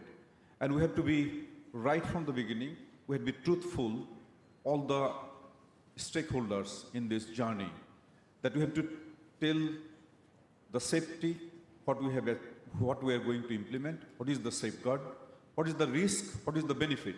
That should be very clear to the public. We know nuclear technology is always seen as skeptical by the public. So we have to be very careful. And we should not pretend that this is a safe avenue only. We have to tell the risk and what safeguard we are putting in place. And that should start right from the beginning when we start this journey. Thank you. Yeah, absolutely. Thanks very much, Masood. And finally, Stephanie, would you like to answer that one as well, please? I think we all recognize that public acceptance is a key factor in the success of its initiatives. So we need, of course, an ambitious harmonization of safety requirements and criteria at an international level, but because only one single event could be devastating to acceptance.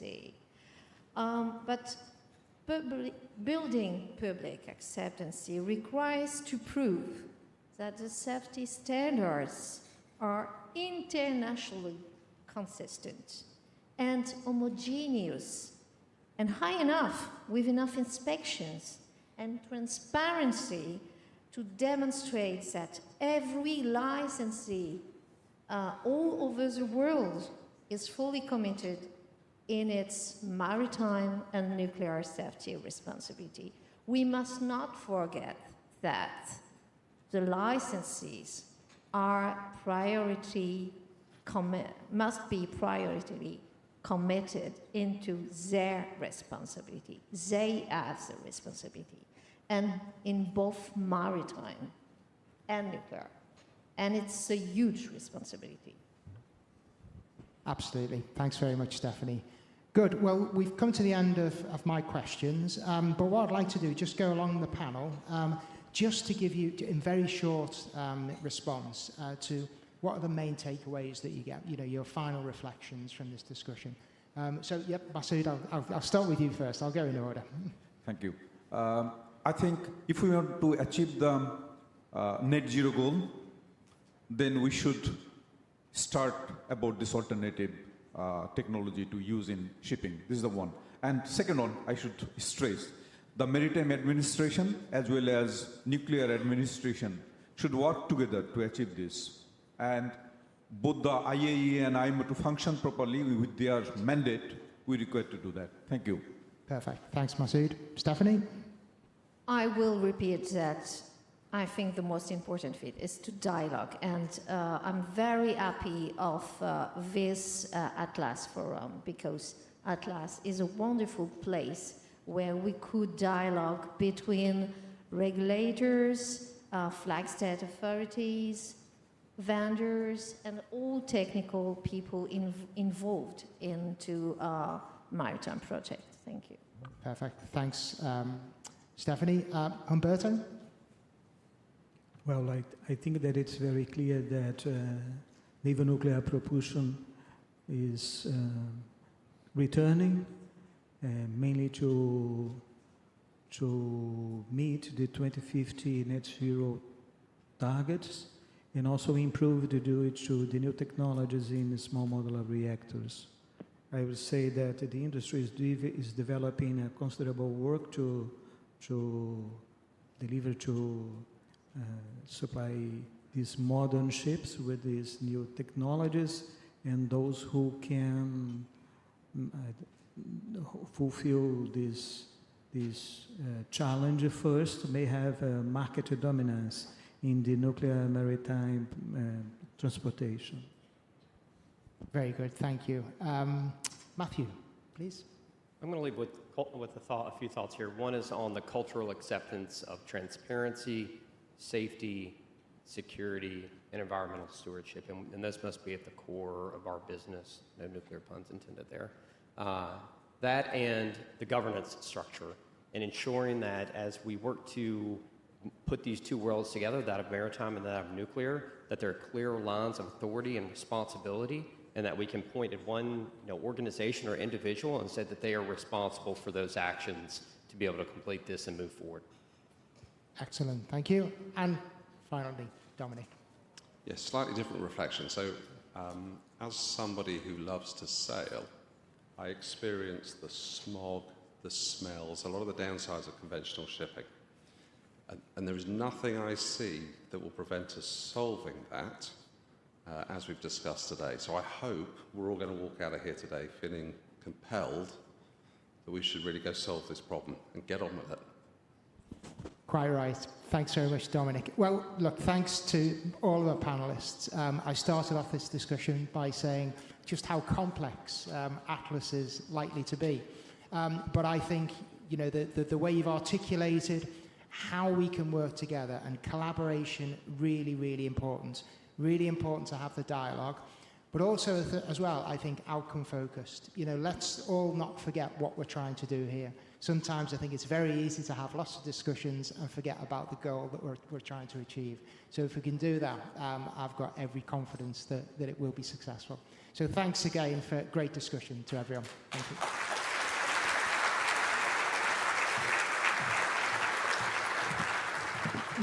Thank you very much to Mike and to all our distinguished panelists for the wonderful discussion today. Colleagues, our next panel will shift the discussion from understanding challenges to exploring solutions and implementation. But before that, we're going to have a short break. So please have a half an hour break until 5 p.m. There are more beautiful refreshments in the foyer, and if you could come back to your seats just before 5, that would be wonderful. Thank you.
Good afternoon.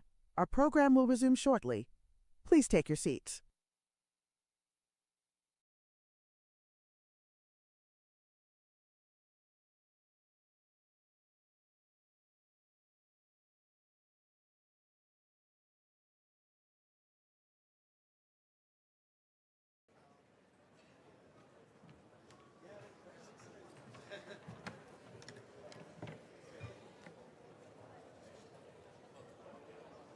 Ladies and gentlemen, thank you all for returning. I hope you enjoyed your break. Our final panel today focuses on making nuclear maritime happen, how ATLAS can support deployment. This discussion will examine the practical requirements for deployment, including infrastructure, stakeholder coordination, certification, investment, and international cooperation. So I would first like to invite the panel to take their seats.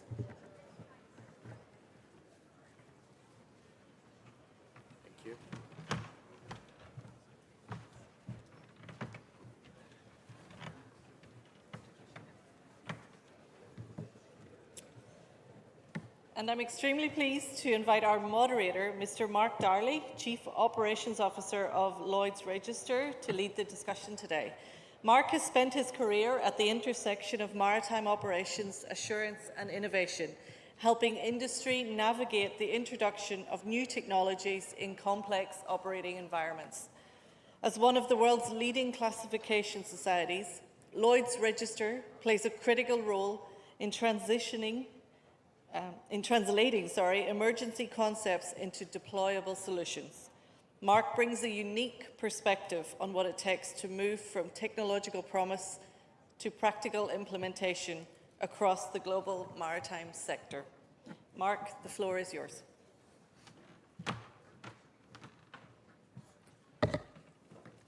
Great, thanks, Sinead. And firstly, thanks to the IAEA for the opportunity to moderate this session. Good afternoon, everybody. Welcome back. Thanks for coming back, and welcome to this, the third and final panel session that we have for you today. A bit like Mike Finnerty, the previous moderator, I just want to start with a personal reflection as well. Mike spoke about a meeting in our office in a wet and windy London 2 years ago with Director Grossi.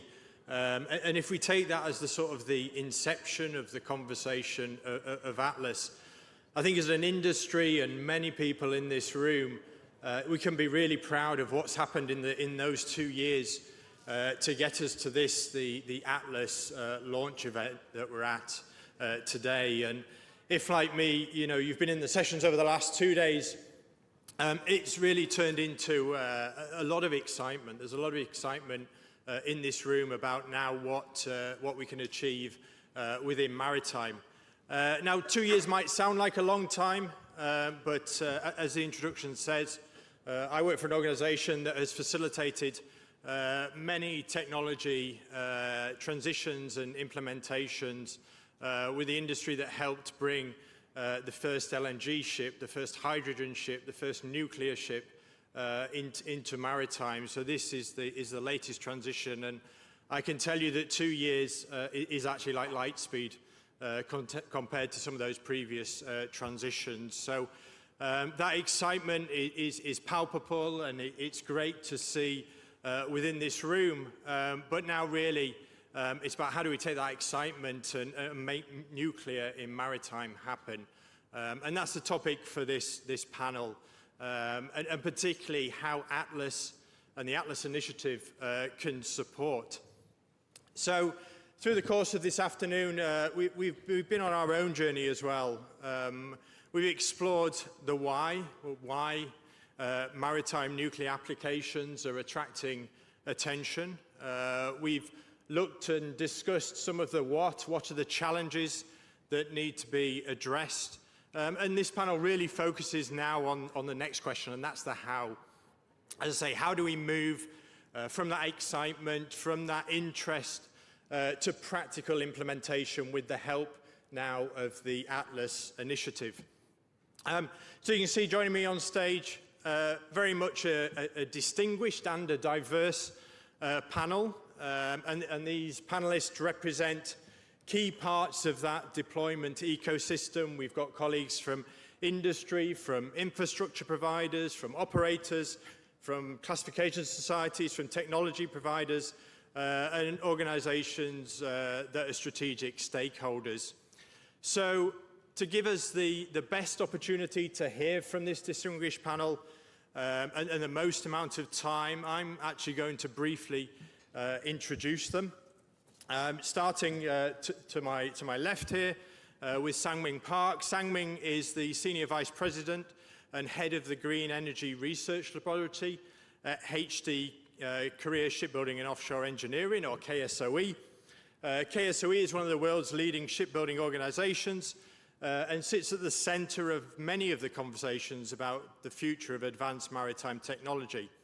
Mr. Park brings valuable perspectives on the design, the development of future ships, the shipbuilding capacity and capability that we need, and really the practical realities of integrating the nuclear technology into future maritime nuclear-powered ships. So welcome, Mr. Park. Sat next to Sang-Ming, we have Stefano Buono. Stefano is the co-founder and chief executive officer of Nucleo. That's a company developing fourth-generation lead-cooled fast reactor technology, including the TL40 reactor concept, tailored for commercial maritime propulsion. Now, in partnership with a number of shipbuilding companies, Nucleo is exploring how compact reactor technology could support the decarbonisation of large vessels by providing reliable, low-carbon power for maritime applications. Welcome, Stefano. Sat next to Stefano, we have Mikhail Bo. Mikhail is the founder and CEO of Core Power. If you were here yesterday, you would have heard Mikhail talk very passionately about his company, and it's a company that is one of the most visible advocates for civil nuclear applications in the maritime sector. Mikhail's worked with industry, with governments, with investors to really advance the commercial case for maritime nuclear technology. And Mikhail brings an entrepreneurial perspective on the markets, on the business models, on the investment, and really on the wider conditions that are needed to accelerate the deployment of nuclear in maritime. So welcome, Mikhail. Nice to have you here. Next to Mikhail, we have Huan Ping. Huan is the Secretary General for the China Atomic Energy Authority, or CAEA, and he represents a key national authority with responsibilities spanning nuclear policy and international cooperation. Mr. Huang brings a government and member state perspective to this discussion, and his insights will really help us to understand how national priorities and international engagement and long-term strategic planning can again really influence and accelerate the deployment of the decisions that we need to make. And finally, sat next to Huan Ping, we have Andrei Rozdesbin. And Andrei is the Director General of Rosatom Energy Projects. He served as a Director General since 2022 and has more than 20 years of experience with Rosatom. As you probably heard earlier on today, Rosatom brings one of the most substantial bodies of experience in maritime nuclear applications, including the development and deployment of floating nuclear power projects. Andrei offers a practical perspective on project delivery and first-of-a-kind deployments, as well as some of the challenges associated with moving nuclear maritime concepts to operation. So welcome, Andrei. Pleasure to have you on the stage as well. Now, I really want to spend the next 50 minutes really split into three sections. We're going to start with a bit of a quick fire round with section number one, and that's looking at, well, why are we here? Secondly, though, we want to look at, well, what needs to come together across the industry, across the stakeholders, and now with the ATLAS initiative launched. And then finally, third part is really about looking ahead and getting into some of that practical how in the very near term, hopefully feeding into some of the conversations we're going to have tomorrow, initiating the work streams and the working groups, but maybe looking a bit further down the line in terms of the how and the work of ATLAS and the work of some of the other stakeholders and parties that we have in the room today. But going back to that first section, and firstly, why are we here? And this is quite a simple and quite a direct question that I want to pose to everybody on the panel, and that's really what motivates your organisations to invest time and resource in maritime nuclear applications. And maybe Sang-Ming, if I can start with you, please. Okay. Thank you, Mark. Thank you, friends, and thank you, colleagues from shipbuilding industry and the maritime industry. It's a great honor to be here with you and with such a distinguished expert on the same stage. It's my great honor. I'm Sang-Min Park, and I'm from HTD KSOE, the shipbuilding company. And my background is shipbuilding, not nuclear. So today, I'd like to share my perspective from the shipbuilding side. And simply put, we are investing in maritime nuclear so that I want to be ready before the market is ready. For the past 25 years of my career, I've been involved in developing new types of ship and new types of floating oil and gas plant. The more recently, I have worked on LNG, methanol, ammonia, and hydrogen powered vessels. And I have seen how new maritime markets are created and developed and how they grow over time. When we developed the LNG fueled vessels, and then the IMO rule were not fully ready, and many people were concerned about that is too explosive and there is a fire risk. And for ammonia vessels, and many people worried about the toxic issue. And in fact, when we developed ammonia fueled vessel in the past, then IMO prohibited the toxic ammonia substance as a marine fuel. That means our ammonia fueled ship model then was illegal models. But now, today, ammonia fueled and LNG fueled vessels are already fully commercialized, and the hydrogen fueled vessel is moving toward the commercialized stage. And now many people ask me again, why is the shipbuilding company interested in the maritime nuclear? So my answer is the same. The new industry rarely starts when everything is ready. They usually start when the industry begins preparing for the future need. I know, of course, maritime nuclear is much more complex than my previous experience of the alternative fuels. I understand. And recently, we have worked on maritime nuclear with the major classification society and the research institute and the reactor licensor and the university in US. Through this discussion, I came to believe one thing: the maritime nuclear is not just the R&D topic. It can become one of the options of the marine application. As many of you are already aware, that Korea has a very strong industrial foundation and the capability in both maritime, the shipbuilding industry, and the nuclear, the energy. We have the world-class nuclear engineering company such as KEPCO, ENC, and their Bandi SMR and Research Center Kerry, and the KMSR still under development, and the Hyundai ENC with strong project experience on nuclear.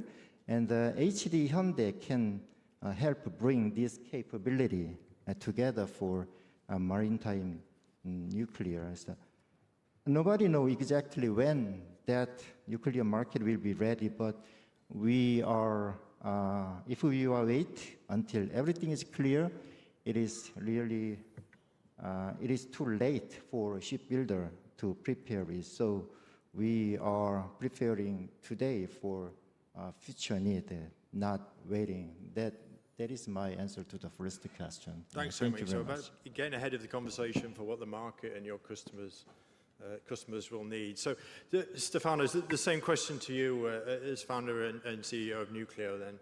What motivates you to invest time and resources? I would say a couple of reasons. The first one, we are a relatively young company, 5 years old. And when we incorporated the company, we raised a lot of money, hundreds of million euros. And we had a lot of shareholders. Among our shareholders, there are many people who's in the shipping industry. So as soon as they invested into the company, they started to question us about the idea, what was our position with respect to the idea of using nuclear power in the shipping industry. And I realized that 5 years ago, that was almost an obsession, in the sense that the shipping industry needed to decarbonize, and many operators of ships, they didn't find a good solution for that, and nuclear looked very reasonable to them. The second reason is that we have a technology that is very suitable for marine application. We cool our nuclear reactor with liquid lead, and actually this technology was born on the sea, because it was a Russian technology that was deployed during the Cold War in nuclear submarines. We believe this technology is very safe. That's why we fall in love with liquid lead cooling already from the 90s. And we think it's very safe. The Russian deployed this technology maybe for a different reason, for the performance.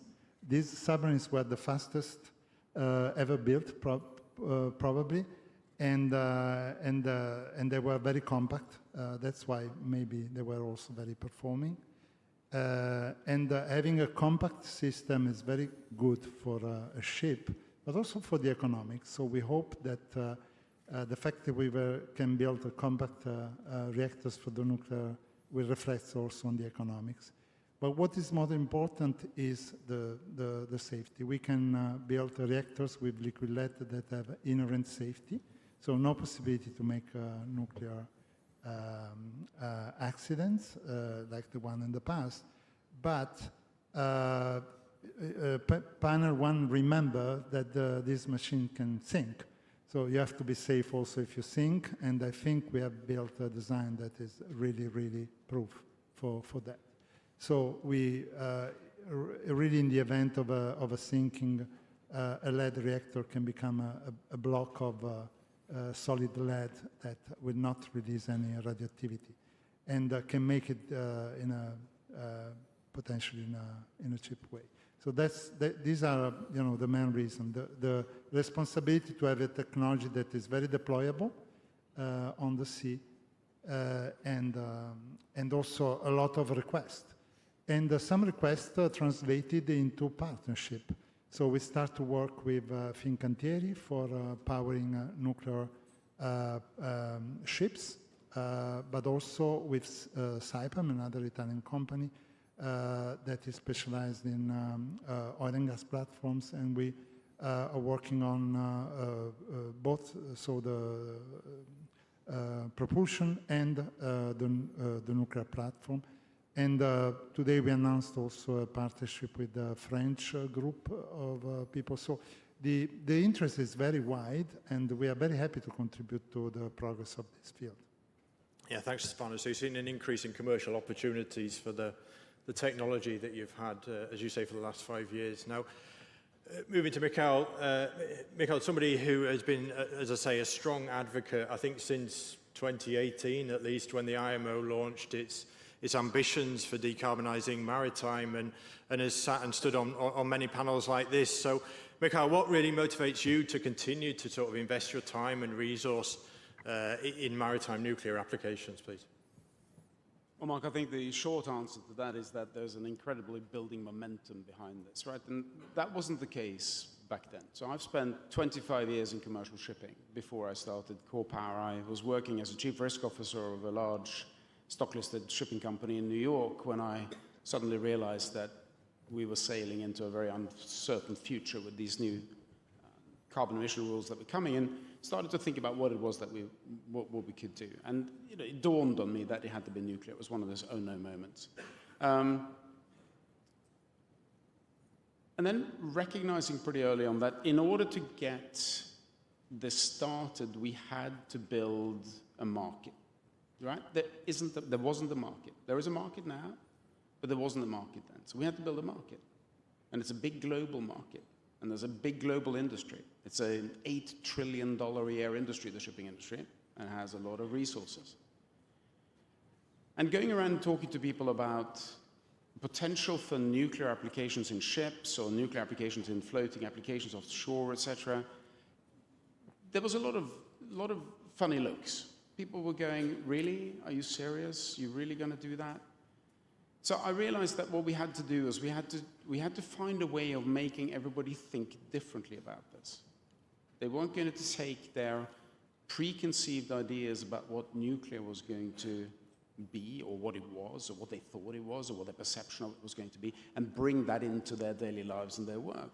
You'd have to make them think differently about this technology. In a sense, what we had to do is we had to demystify nuclear for the shipping industry. And it's a really interesting journey that we've been on these years because, even at the IMO, where it started, right, when we're addressing the members of the IMO in plenary during MEPC and MSC, etc., and really trying to make them visualize that we were talking about fuels and we were talking about all sorts of technologies, but on the shelf at the back of the room, there was this little skull that was glowing in the dark that nobody wanted to touch because it was taboo and dangerous. And what we did was we reached out and we took it off the shelf and we put it on the table and with everything else. And we made everyone sort of look at nuclear in the context of everything else, not as an isolated thing. And it's remarkable how that logic and that logical argument that flows from that has really started to, excuse the word here, but proliferate across the industry. And now what we have is real momentum. So the reason why we keep on investing in this, because this is not just the market. This is a new era, not just for shipping, but for energy. And I think also, to be blunt, for humankind. This is the way we solve it. I said yesterday during my talk that we've set out to solve two big challenges. One of them is to break the iron law of mega projects. How do you turn the entire nuclear energy installation life cycle and management on its head and create something that allows you to move move the innovation through generations. You're not literally waiting 80 years before you replace your nuclear energy system. You're constantly moving it forward, like you would with aircraft and ships and et cetera, et cetera. And then on the propulsion side, it's really all of the things that flow from, that's been talked about so much today and spoke about yesterday, this idea that you could provide a superior benefits. Ships that sail circles around the conventional fleet are going to get the cargoes, right? Regardless of the cost. And that mission has been one that, we have been relentless, not just here in the United States, all over Europe, in Korea, in Japan, in Singapore, in shipping centers all over the world, even in Australia and South America, right? Talking about this and conveying that logic. So this all culminated this week, Mark, with, on Monday, us signing a landmark, historic landmark agreement with the US government, the US Department of Transportation, to develop the framework for the world's first public-private commercial maritime nuclear propulsion program, culminating after 7 years with a fleet of nuclear-powered ships developed with allied partners, Korea, Japan, Europe, etc., but flagged and operated from the United States, demonstrating to the world that we can move beyond demonstration of a single vessel, as we've seen before, into a fleet approach where you can amortize that cost across the fleet and demonstrate that you can actually do this economically and commercially. And that, ladies and gentlemen, I think is the start. So like a good marathon runner, you run the first 30 kilometers, That's the starting line. That's when you start running. This is the starting line at 30 kilometers. Yeah, excellent, Mikhail. As you say, the conversation over those years has really come to us as an industry, and you and the team at Core Power, and as Virginia said as well, from Nemo, these are really exciting times to be in maritime, and to be part of the Atlas and the development of bringing nuclear, the opportunity to revolutionise the maritime industry. But more on that later. We'll turn now to Huang Ping. Juan, representing a national authority, if you can give us your perspective on what really motivates your organisation to dedicate those resources into maritime nuclear applications, please. Well, thank you, Mark. And as you just introduced, my organization, China Atomic Energy Authority, is a government body, competent government authority for the development of the nuclear industry in China. In the background of global energy transition, there is a growing demand for low-carbon solutions in ocean-going shipping. Shipping nuclear power at sea offers distinct advantages.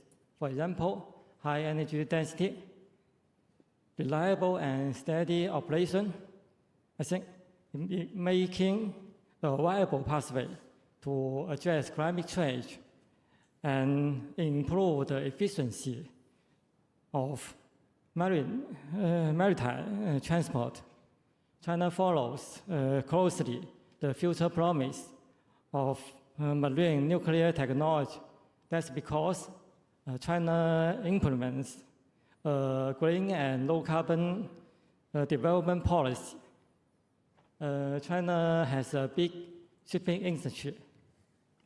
As you may know, the shipping industry accounts for around 3% of carbon emission globally.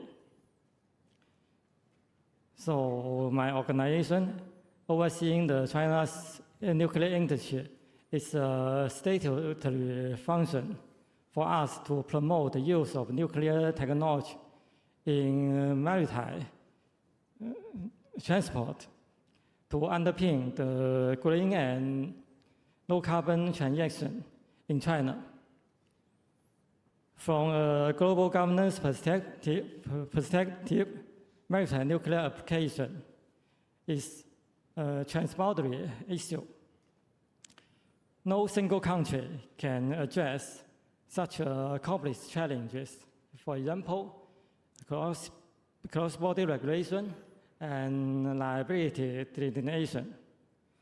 And I think in-depth dialogue among all the countries is necessary to build consensus for development of maritime nuclear energy in a safe, secure, inclusive, and beneficial way. So I think that it is another important task for us, for my organization, to join the IAEA ATLAS initiatives. Thank you, Mark. Thanks, Frank. And closing out our first section of why we're here, Andre, if I could just hear from you as well, and Rosatom desire to continue to invest time and resource in maritime nuclear applications, please. Well, thank you very much for the invitation to participate in this panel, and thanks for all distinguished guests who stayed till the last panel, in that beautiful venue room. Coming back to your question, motivation, our motivation is based on experience. And our experience motivates us and makes us believe that that's the future for the maritime applications. And everything started from necessity, because Russia, it's a big country with a long coastal line, but 20% of the territory in the polar circle and thermal frost, and you need icebreakers to supply cities and villages, and that region is very rich of natural resources, and you have to supply energy as well, to make different projects feasible. Then that experience actually lasts almost 70 years. We started for one icebreaker, then we had 4 several years ago. Now we have 8. 2 of them basically also built in Finland, I think, and they're still in operations. And that made us believe that we can use that experience in other applications, not only commercial nuclear ships, but also for idea of floating nuclear power plant came in our head. And in 2020, we connected to the grid first nuclear power plant, floating nuclear power plant, Akademik Lomonosov in Pevek, which is the northern port in Russian Chukotka, which is not far away from Alaska in the United States. And 5 years of successful operations, 1.5 billion of kilowatt hours. And that's a combined regime, Akademik Lomonosov supply not only electricity, but also heat to the district, to the port, to the city. And that was a proof of concept. And that proof of concept created certain market, as you said, Mikhail, and we felt very strong interest from mining industry, because in that zone you have a lot of deposits which were never explored because of the lack of infrastructure.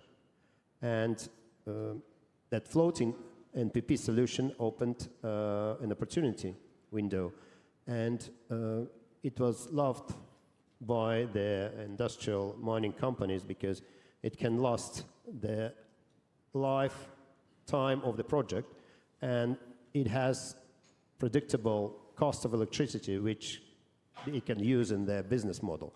Because for us it was an absolutely new business model based on power purchase agreement. For nuclear power plant it's quite not common thing. And now we're building 4 floating nuclear power plants to supply electricity for Baimsky deposit.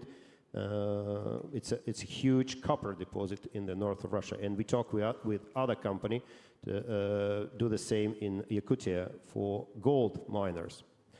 And that moved us from belief and hope, I'm talking about Akademik Lomonosov, to confidence. And now we are confident that in the specific markets, specific niches, floating nuclear power plant can be a good solution, specifically for isolated territory.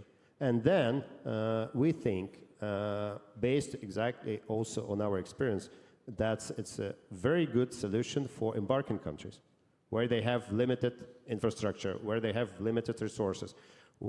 They don't have financial resources to build the whole nuclear industry. And it's a good start to train the people to understand what requirements exist in the nuclear industry and start their entrance to the so-called nuclear club. And that's what we need for decarbonization and for electrification of the whole world. That's my answer. Thanks. Thanks, Andrei. So, as you say, what started as a necessity and gaining that experience, now building into looking at new opportunities and applications. But moving swiftly to the second segment, really now, in terms of what needs to come together. And, you know, we've heard that there is obviously valuable meaning and opportunity in nuclear development and deployment.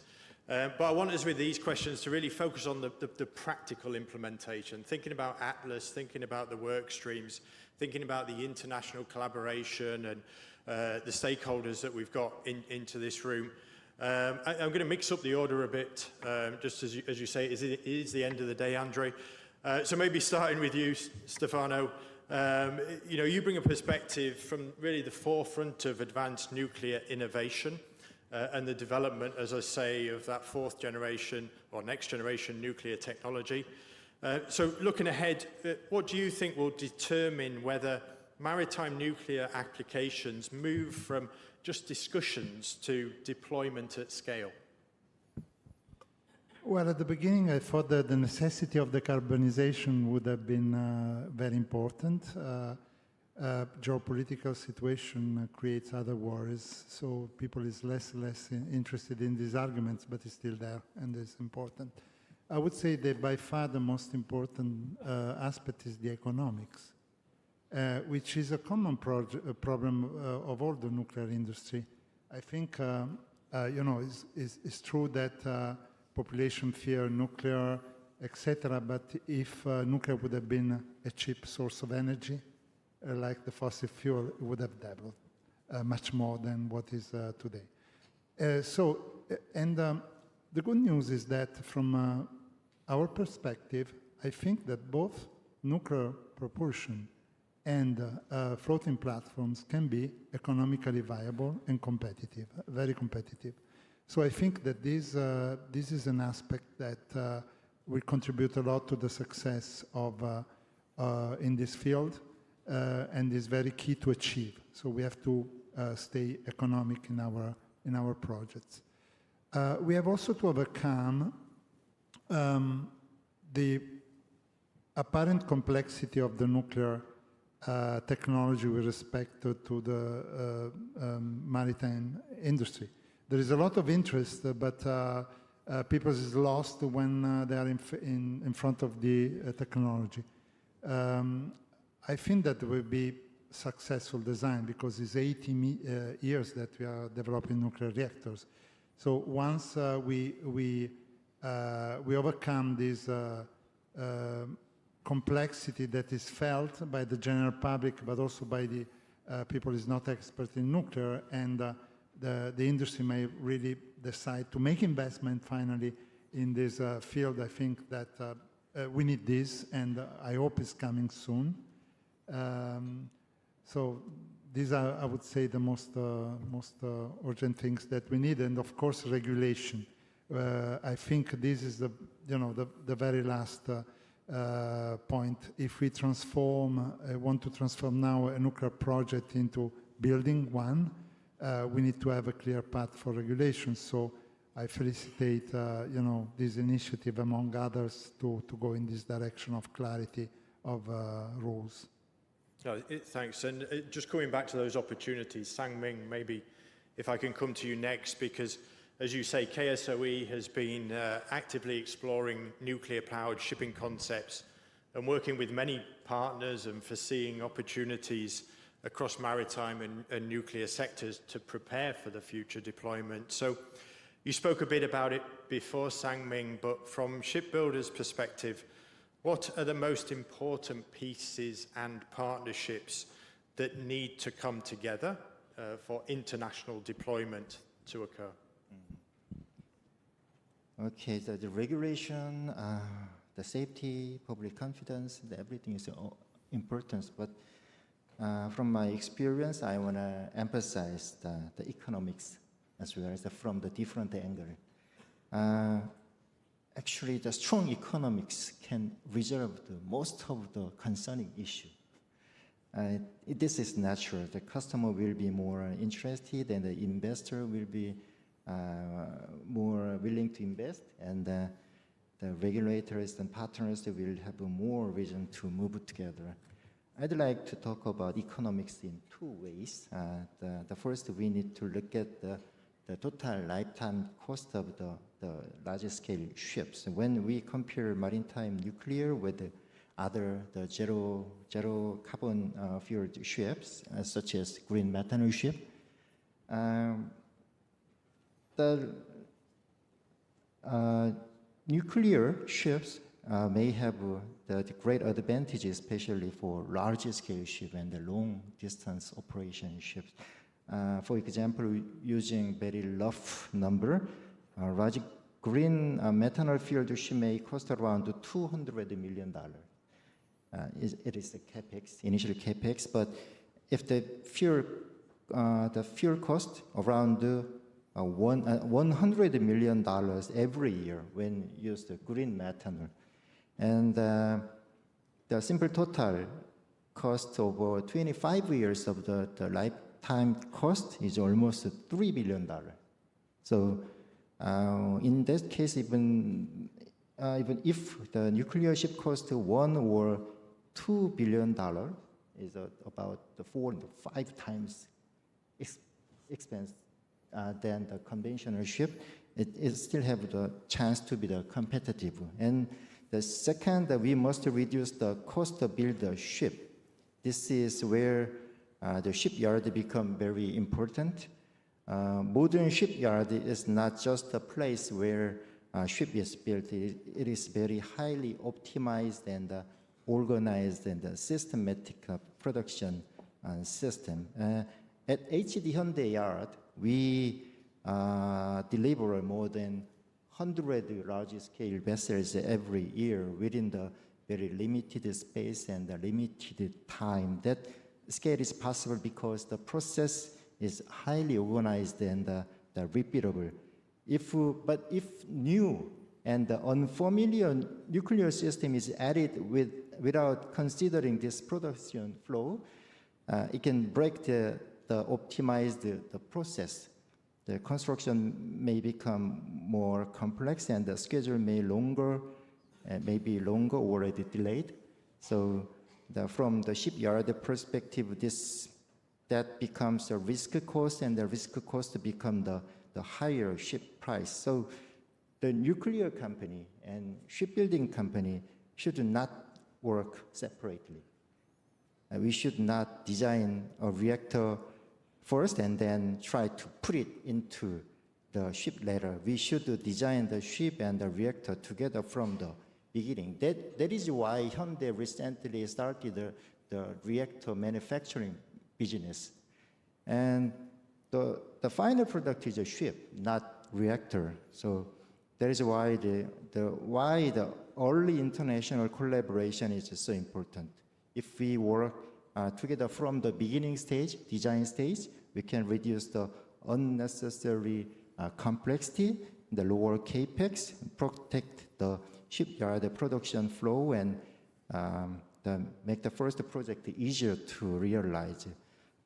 So my answer is that the nuclear industry and the shipbuilding industry must work together as one international team from the beginning, the design stage. I think that is a practical way move from concept to real shift. Yeah. No, thanks. I think so. Yeah. So partnerships driving progress. You spoke there a bit about the economics and the commercialization and potentially new commercial models. Mikhail, I don't know if you want to build on that, or if you see there's potentially one other important factor that might determine whether maritime applications achieve that widespread deployment from your perspective. Well, Mark, I think Sang-Min's absolutely right. You need to integrate nuclear and the ship. It's the maritime supply chain that enables nuclear to do this. But I don't think this is as much factors that come into it as more fundamental things that need to be understood by a larger audience, right? So we have here two industries that I wouldn't say that they're at opposite ends of the spectrum of each other, but they're certainly at differentials when it comes to oversight. Nuclear is an extremely heavily oversighted industry, maritime not so much so. And we're bringing the two together. So there is a quality differential that needs to be covered here, right? So at the very center of this sits that contract of trust with the public that must be earned, and that's earned through quality in every single aspect of this.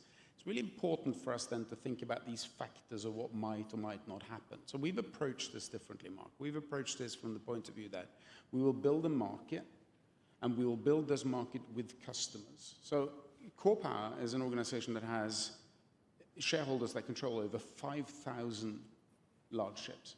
So these are our customers, right?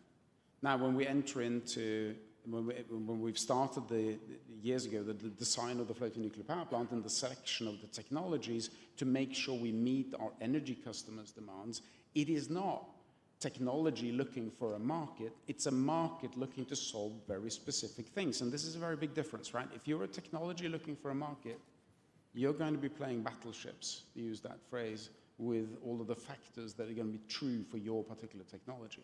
Approaching this differently and saying, let's build a market, let's build that customer base, let's build the ecosystem around that customer base, 360 degrees, right? Every single thing, workforce development, finance, civil liability, port access, shipyard development, all of the nuclear code gaps that are missing from maritime, all of the quality assurance that goes through the whole thing.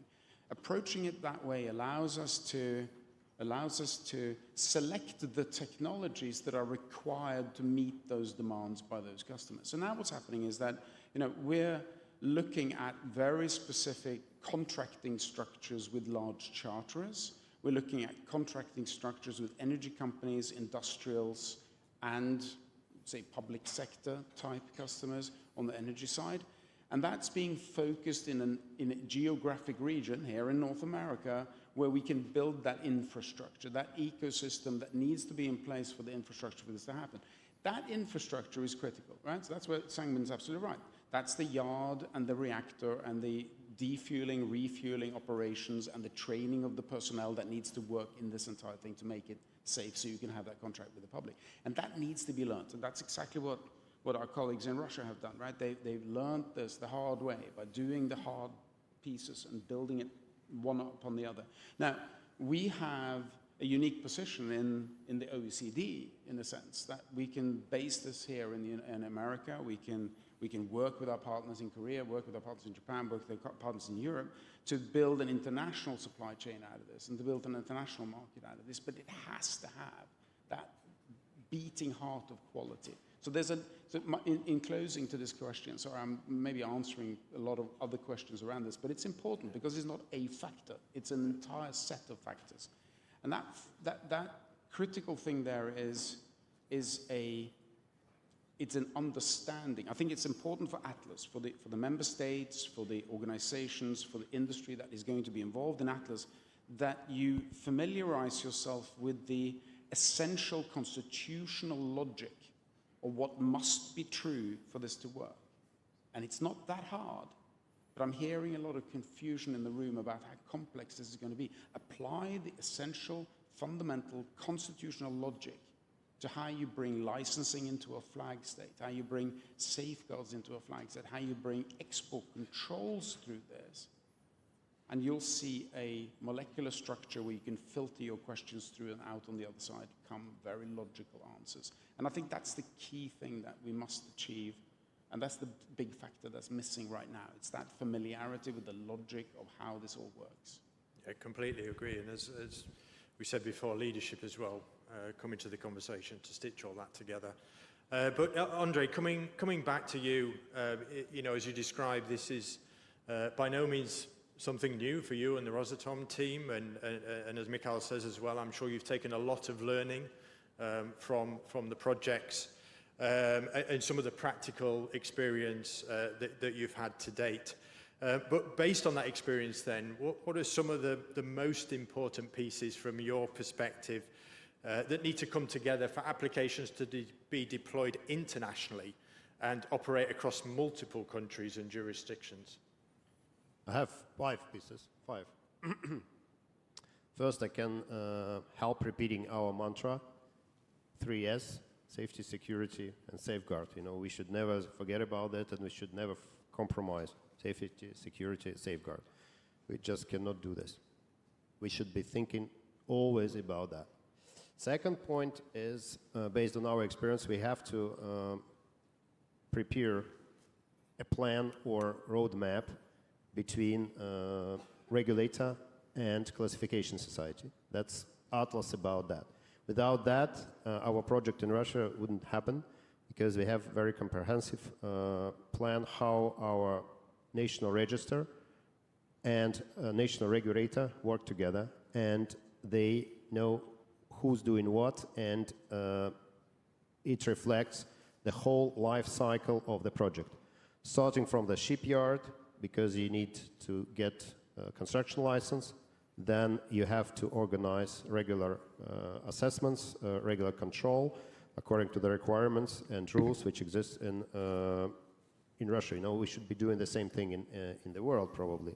Then operation license, and that's the regulator body responsibility. But part of that in operations and maintenance, you should be thinking about crew qualification and about nuclear training, because, you know, it's a very specific activity and the personnel should be ready, and it takes not months, years, you know, to prepare all these people. You know, they're dealing with nuclear industry, you know, they have to be compliant and responsible for what they are doing.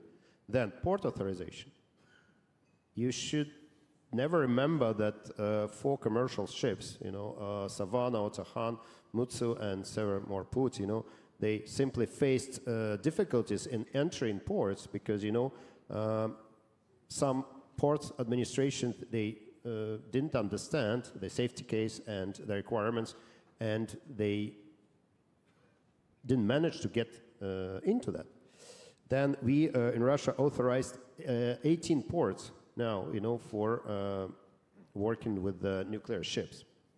Then, on the industry level, you should be thinking about fuel.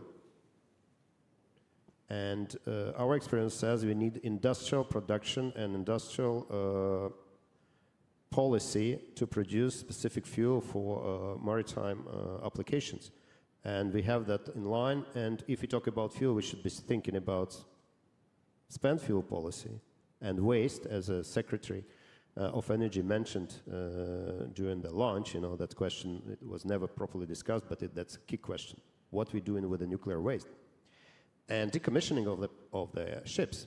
And we managed to decommission several icebreakers, and we know how to do that. It's not an easy one, and we should be thinking from the very beginning about that. That's number 2. And number 3, you have to establish a framework between your operator and local authorities.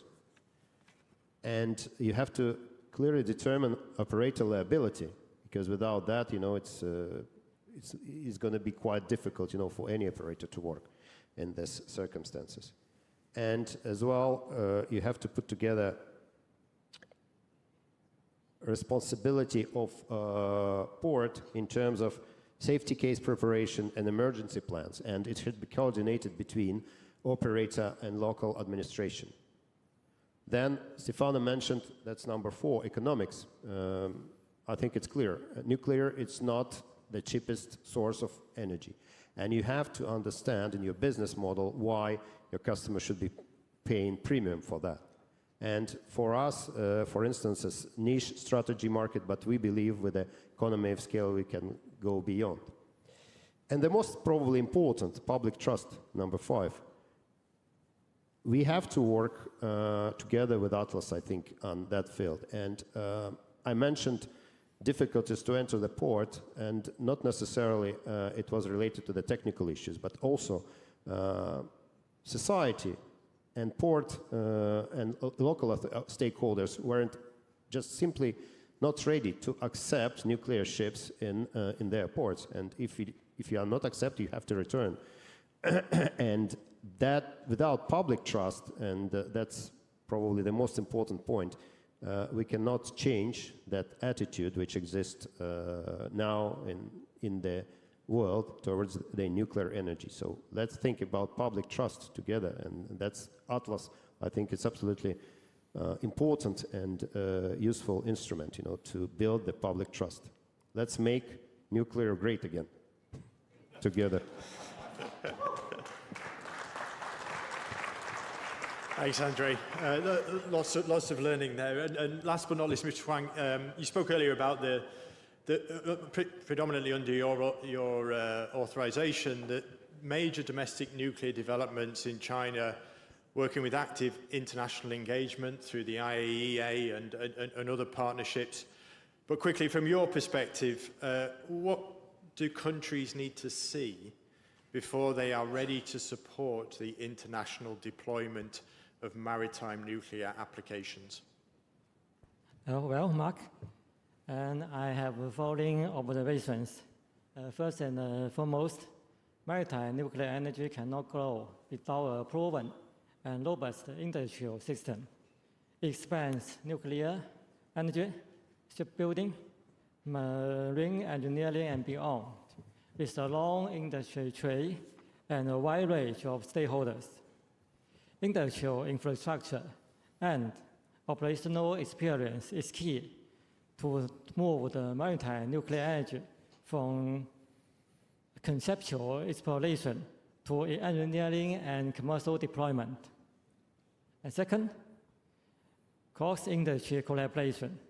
Maritime nuclear energy involves players across multiple sectors, whether in the construction and operation of nuclear power vessel projects or in practical maritime arrangement across borders, effective alignment and coordination across industries and stakeholders are indispensable.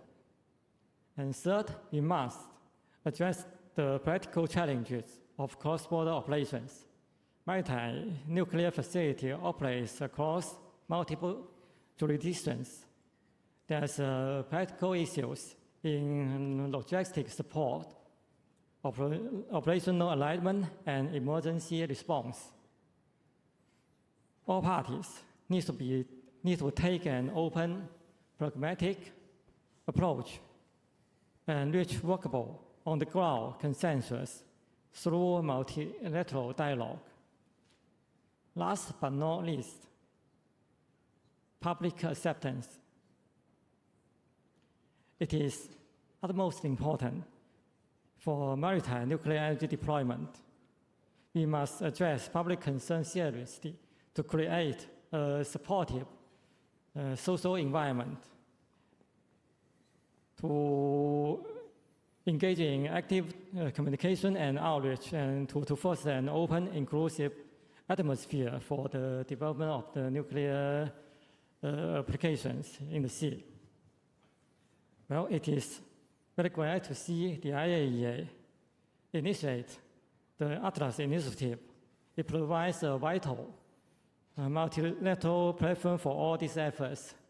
What we will do is to share ideas and exchange experience under this framework.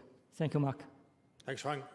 So final question, and just conscious of time, I'm going to have to ask you to be as brief as you can, but I'll be direct. And here we are at the ATLAS ministerial launch event. So looking ahead, where can the initiative of ATLAS make the greatest contribution in your eyes to turn interest in maritime nuclear application into tangible progress? And maybe Mikhail, if I start with you this time. Yeah, thanks, Mark. So this is our final comment, really, for the day, isn't it? It's all we've got time for, I'm afraid. Okay. Well, I'll try and make it succinct then. So the expectation for us as a full-stack developer of nuclear maritime systems is that ATLAS, as it finally has come together, doesn't become an aftermarket add-on to two very established systems. We have the IMO that's been around for, well, I mean, it's the second oldest profession in the world, so there must be, some history to it. IAEA is 80 years now. ATLAS mustn't become an aftermarket add-on in the sense that it's something that sort of floats over the top or between the two. It has to be anchored in the fundamental principles of why the IMO and the IAEA are there. And I'll give you an example, right? So you've got this, for nuclear propulsion, there's an example which says the responsibility of the operator is absolute. Therefore, the licensing authority that provides the license to the operator has to be in the jurisdiction of that nuclear licensing authority. So you extend the license onto the flag of the vessel. This is logical. We've spoken about this before. But you also, what you do is you take the flag state and you make it responsible in a different way than it is today by adding nuclear licensing to it. That increases the quality expectations in that flag to an incredible degree. You also add safeguards, the safeguards obligations, and you add the export controls, which dictate where you can go, who can operate it, and what you can, what kind of business you can do with it. So it fundamentally changes the foundations of how you deal with propulsion. Then if you wanted to take that to a second country, you would export the intellectual property to that country and go through licensing in that country. Now you're creating a bond between those countries, which is bound in the fundamental tenets of the IAEA on how you work together, whether that's between the United States and Japan or Korea or United Kingdom or whichever country it's going to be. You're creating a long-term bond running. In floating nuclear power, it's an important thing as well, because if you take floating nuclear power and you create a national asset and you expect to be able to take that to other countries as your own. So now I'm an American nuclear power plant operating in a different country as an American nuclear power plant. That's something that doesn't really follow the rules here, right? So we have to have this fundamental understanding that the rules have to be set fundamentally on how we create atoms for peace and not instruments of economic coercion, right? So the first order of business for ATLAS really ought to be a constitution, a list of 10 rules, if there are that many, that are absolutely true, that have to be absolutely true, that are anchored deep in the roots of the whole principle of the IMO and the principle of the IAEA, and that flow through to everything here. And I think that's important, and that's how we avoid this becoming an aftermarket add-on. I think we just have our first input for tomorrow as well, Mikhail, so thanks for that. Quickly, Andre, you, and where's your head at in terms of ATLAS and the impact that it can make? Listen, I prepared a list of 4 points, but I think, the most important is popularization. I think, look around, Wolford Astoria, beautiful room. And ATLAS is, I think, created, for popularization of the nuclear industry and nuclear solutions, and attract investors and companies like Mikhail created 20 years ago, and probably time has come, to get even richer, probably, than we are now. And it's very important that ATLAS remove all the uncertainties which exist in that industry and build the trust of investors, because finally we need money, to realize our plans. And I remember in NESI initiative, which was created by IAEA regarding small modular reactor. First time, I met people from Google and from Microsoft, and we were talking about nuclear. And we should be doing the same thing. And ATLAS is ideal platform to attract different investors. And I think once we answer all the questions, we should have the same interesting event in inviting possible investors and end users of all these industries.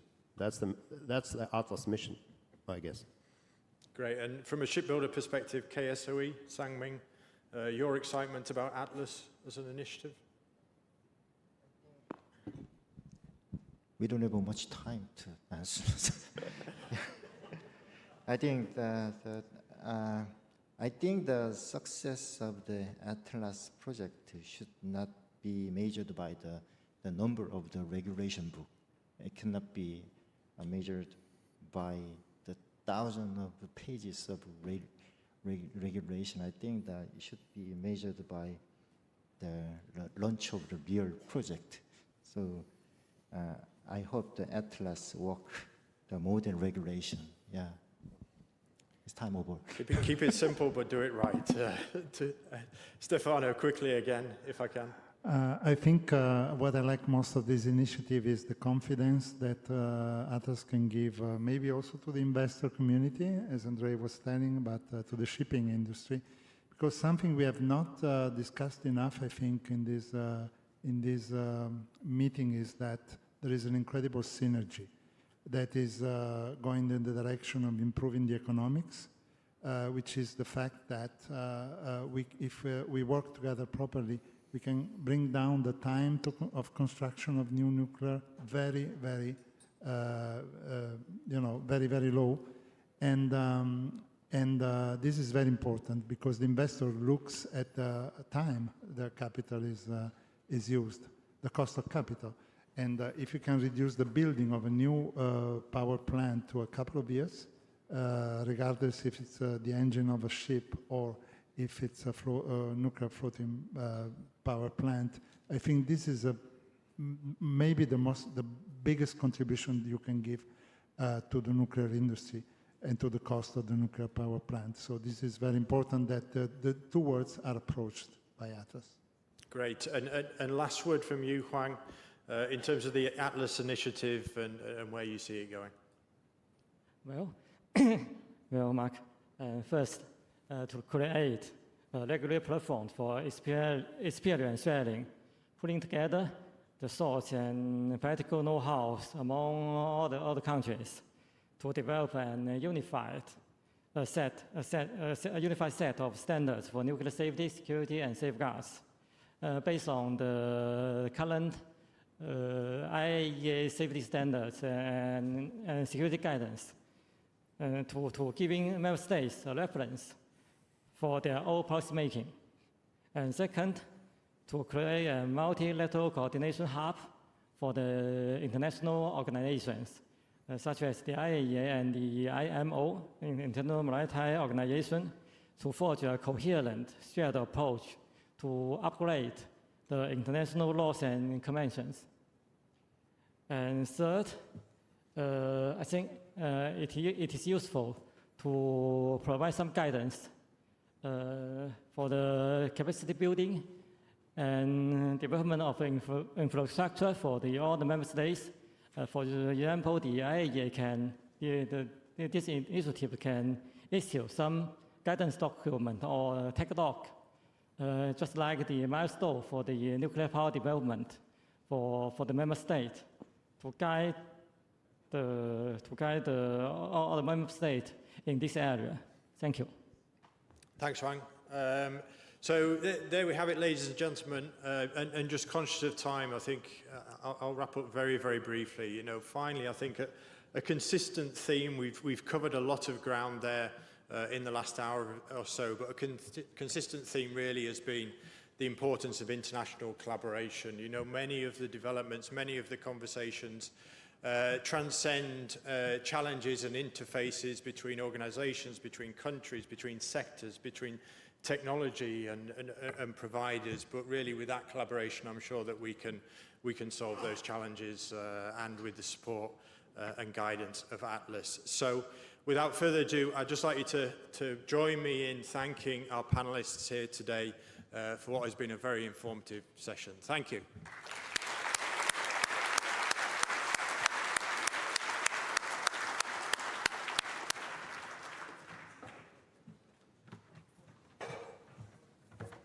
Thank you to Mark and all our distinguished panelists.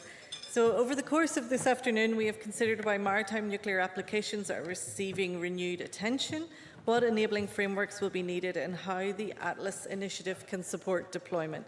And this will bring us nicely to our closing remarks. But before I introduce our next speakers, I want to highlight some information for tomorrow. For those of you who are participating in the visit to the NS Savannah, please note the following arrangements. Please be at the 12th Street entrance of the Waldorf Astoria in good time tomorrow morning. Buses will leave at 8:30, so we kindly ask that you begin arriving from 8:15. Please bring your passports with you. These will be checked prior to boarding the bus. For those of you staying here, our plenary session tomorrow will start at 9 a.m. here in the same room. When the IAEA leads for the project groups will share the plans for each of the 6 project groups, followed by time for you all to participate in the discussions and give your feedback.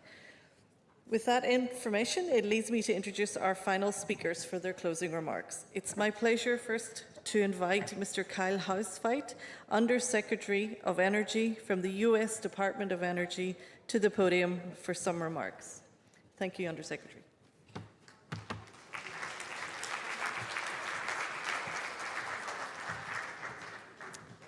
Thank you. I heard the slogan that should stick, make maritime nuclear great again. I hope these last 2 days have set us down that pathway.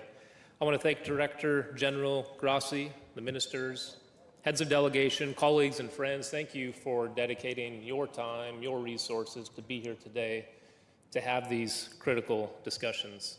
It's clear from the last panel that we know the opportunity is real. The industry is growing. We know the critical needs we've heard. I started off the event yesterday talking about everything we touch, the food we eat, the fuel we consume, the electronics many of us are using right now. They likely moved across the water on ships. This is an important industry with forecasts projecting growth of 30 to over 100% between now and 2050. And we know that the technology is here. Thanks to President Trump's EOs, we've heard a lot about regulation. We made it easier to start piloting new reactors. And because of that, there are now 5 new reactors that have gone critical in the United States in the last few months. First time in almost 50 years.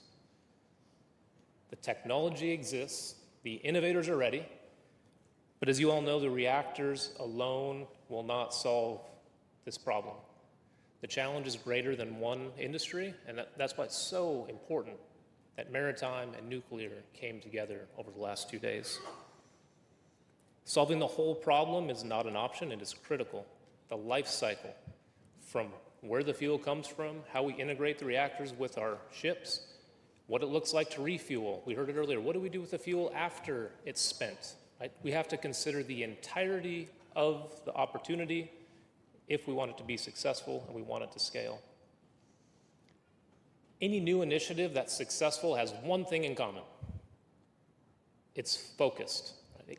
We need to focus on the highest impact, highest return, and we have to have a pathway to commerciality. Ultimately, beyond the technology, beyond the demonstrations, if we want this to move the needle and have an impact on global maritime, we must focus on commerciality and scale. We heard earlier 2 very mature industries. I did not know that IMO is the second oldest trade in the world. It's amazing to think about the history of these 2 industries. 75 years ago, we lit the first 4 light bulbs with a nuclear reactor. And today we're living in a nuclear renaissance. We're no longer waiting for it. It is here. It is real. And to move forward, we have to focus on the real problems. And that's why getting the people in the room to talk about that full life cycle, what the limitations could be, and how we respond to those limitations jointly, globally. 2 industries working together to solve one challenge. And you all have a tremendous influence on the future of this opportunity. So I encourage you to work with urgency, but work thoughtfully, because you will lay the groundwork. The people in this room will lay the groundwork for the global nuclear maritime industry for decades to come. Partnerships and dialogues are exactly how this problem set will advance into a set of solutions that unleash an incredible opportunity to power one of the most essential opportunities in the world. Moving our products to humans empowers better lives, whether it's fuel or food. Getting goods to humans will improve their lives. It'll extend their life expectancy. We've seen it over and over again. Humans with access to energy, access to food, access to the fundamental things that make life great will live longer lives. And shipping plays an absolutely essential role in doing that. Workshops, ministerials are great. Stay in nice hotels, eat great food, spend time with amazing humans. But now we're going to go away and we're going to start working. We've got 6 work groups in the ATLAS project. These will be critical. Stay engaged, ask questions, don't shy away from challenging the status quo, and please step up and contribute. Tomorrow, some of you will go visit the NS Savannah. Almost 60 years ago, this ship was introduced to the water, over 60 years ago.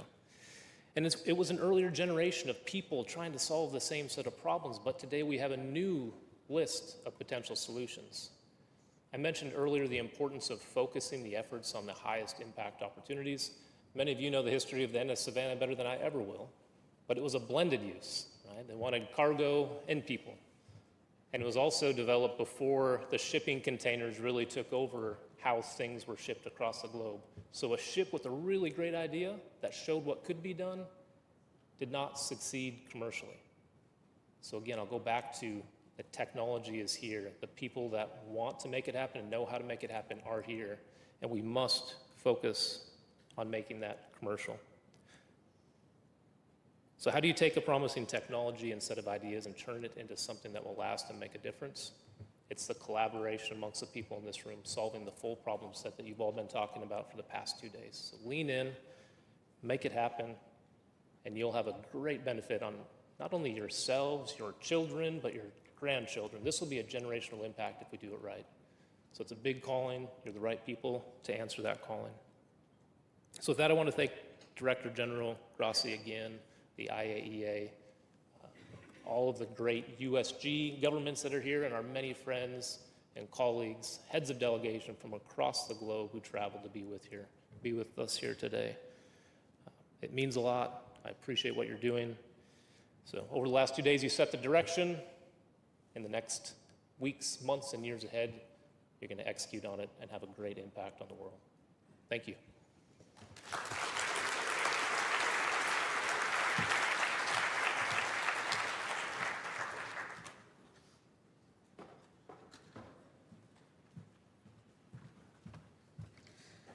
I would now like to invite Ms. Karine Hevio, IAEA Deputy Director General and Head of the Department of Nuclear Safety and Security, to the podium for closing remarks on behalf of the IAEA.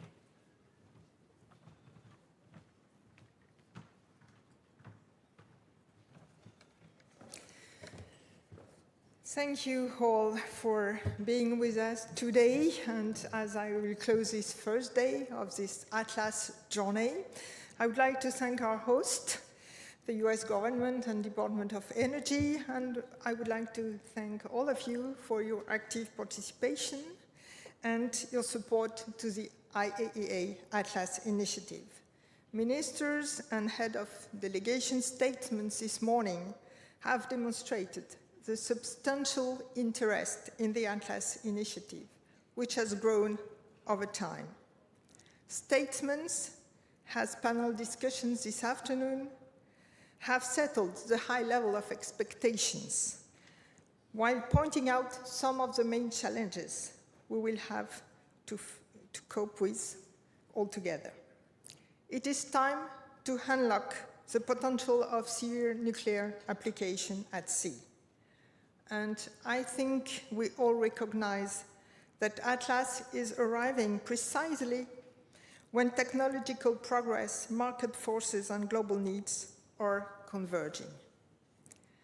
The development of the requested international framework to support the deployment of nuclear applications at sea will take some time, but be sure that the agency, the IAEA, is fully committed to actively coordinate the discussions at the international level with the support of the IMO. The work ahead of us is huge, but we are not starting from scratch. Decades of development of consensus formalized in the nuclear code for IMO and in IAEA safety standards, security guidance, and many other IAEA publications will be a strong foundation for our work ahead.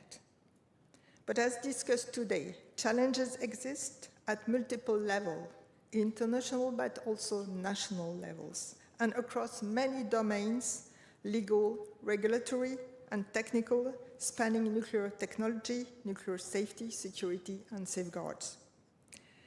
And this is what is making this initiative so exciting. ATLAS is designed to accelerate innovation responsibly. But most important, it is about creating the certainty needed to enable investment, deployment, and public confidence. Certainly to enable the development of liability regimes, and this may be one of the most difficult issues we have to deal with in the coming months and years. As mentioned by many of you already, ATLAS is not simply a technical initiative. It is a collaborative platform for all the stakeholders that must work together if nuclear applications at sea are to succeed. ATLAS will consist of several project groups dedicated to addressing specific topics. This group will be discussed in further detail tomorrow. While each group will focus on its area of expertise, their work will collectively contribute to a single integrated ATLAS framework. Once again, to conclude, I would like to thank you for your participation. Thanks our speakers, moderators, master of ceremonies. Thank our host, and thank the amazing IAEA teams that has prepared this lunch event, make it able to happen. I encourage you to get engaged in ATLAS activities and to benefit from the agencies and IMO's expertise and resources. I'm looking forward to working together, starting with tomorrow's discussions with some of you. I wish you all a nice evening. See you tomorrow. And for the one who has the chance to visit the NS Savannah, enjoy the visit. Thank you so much.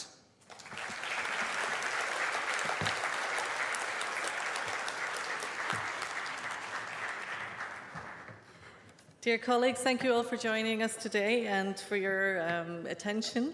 I wish you all a pleasant evening, and for those of you who are going to the Savannah, have a great day, and the rest of you will see you back here for discussions and presentations of the project groups tomorrow.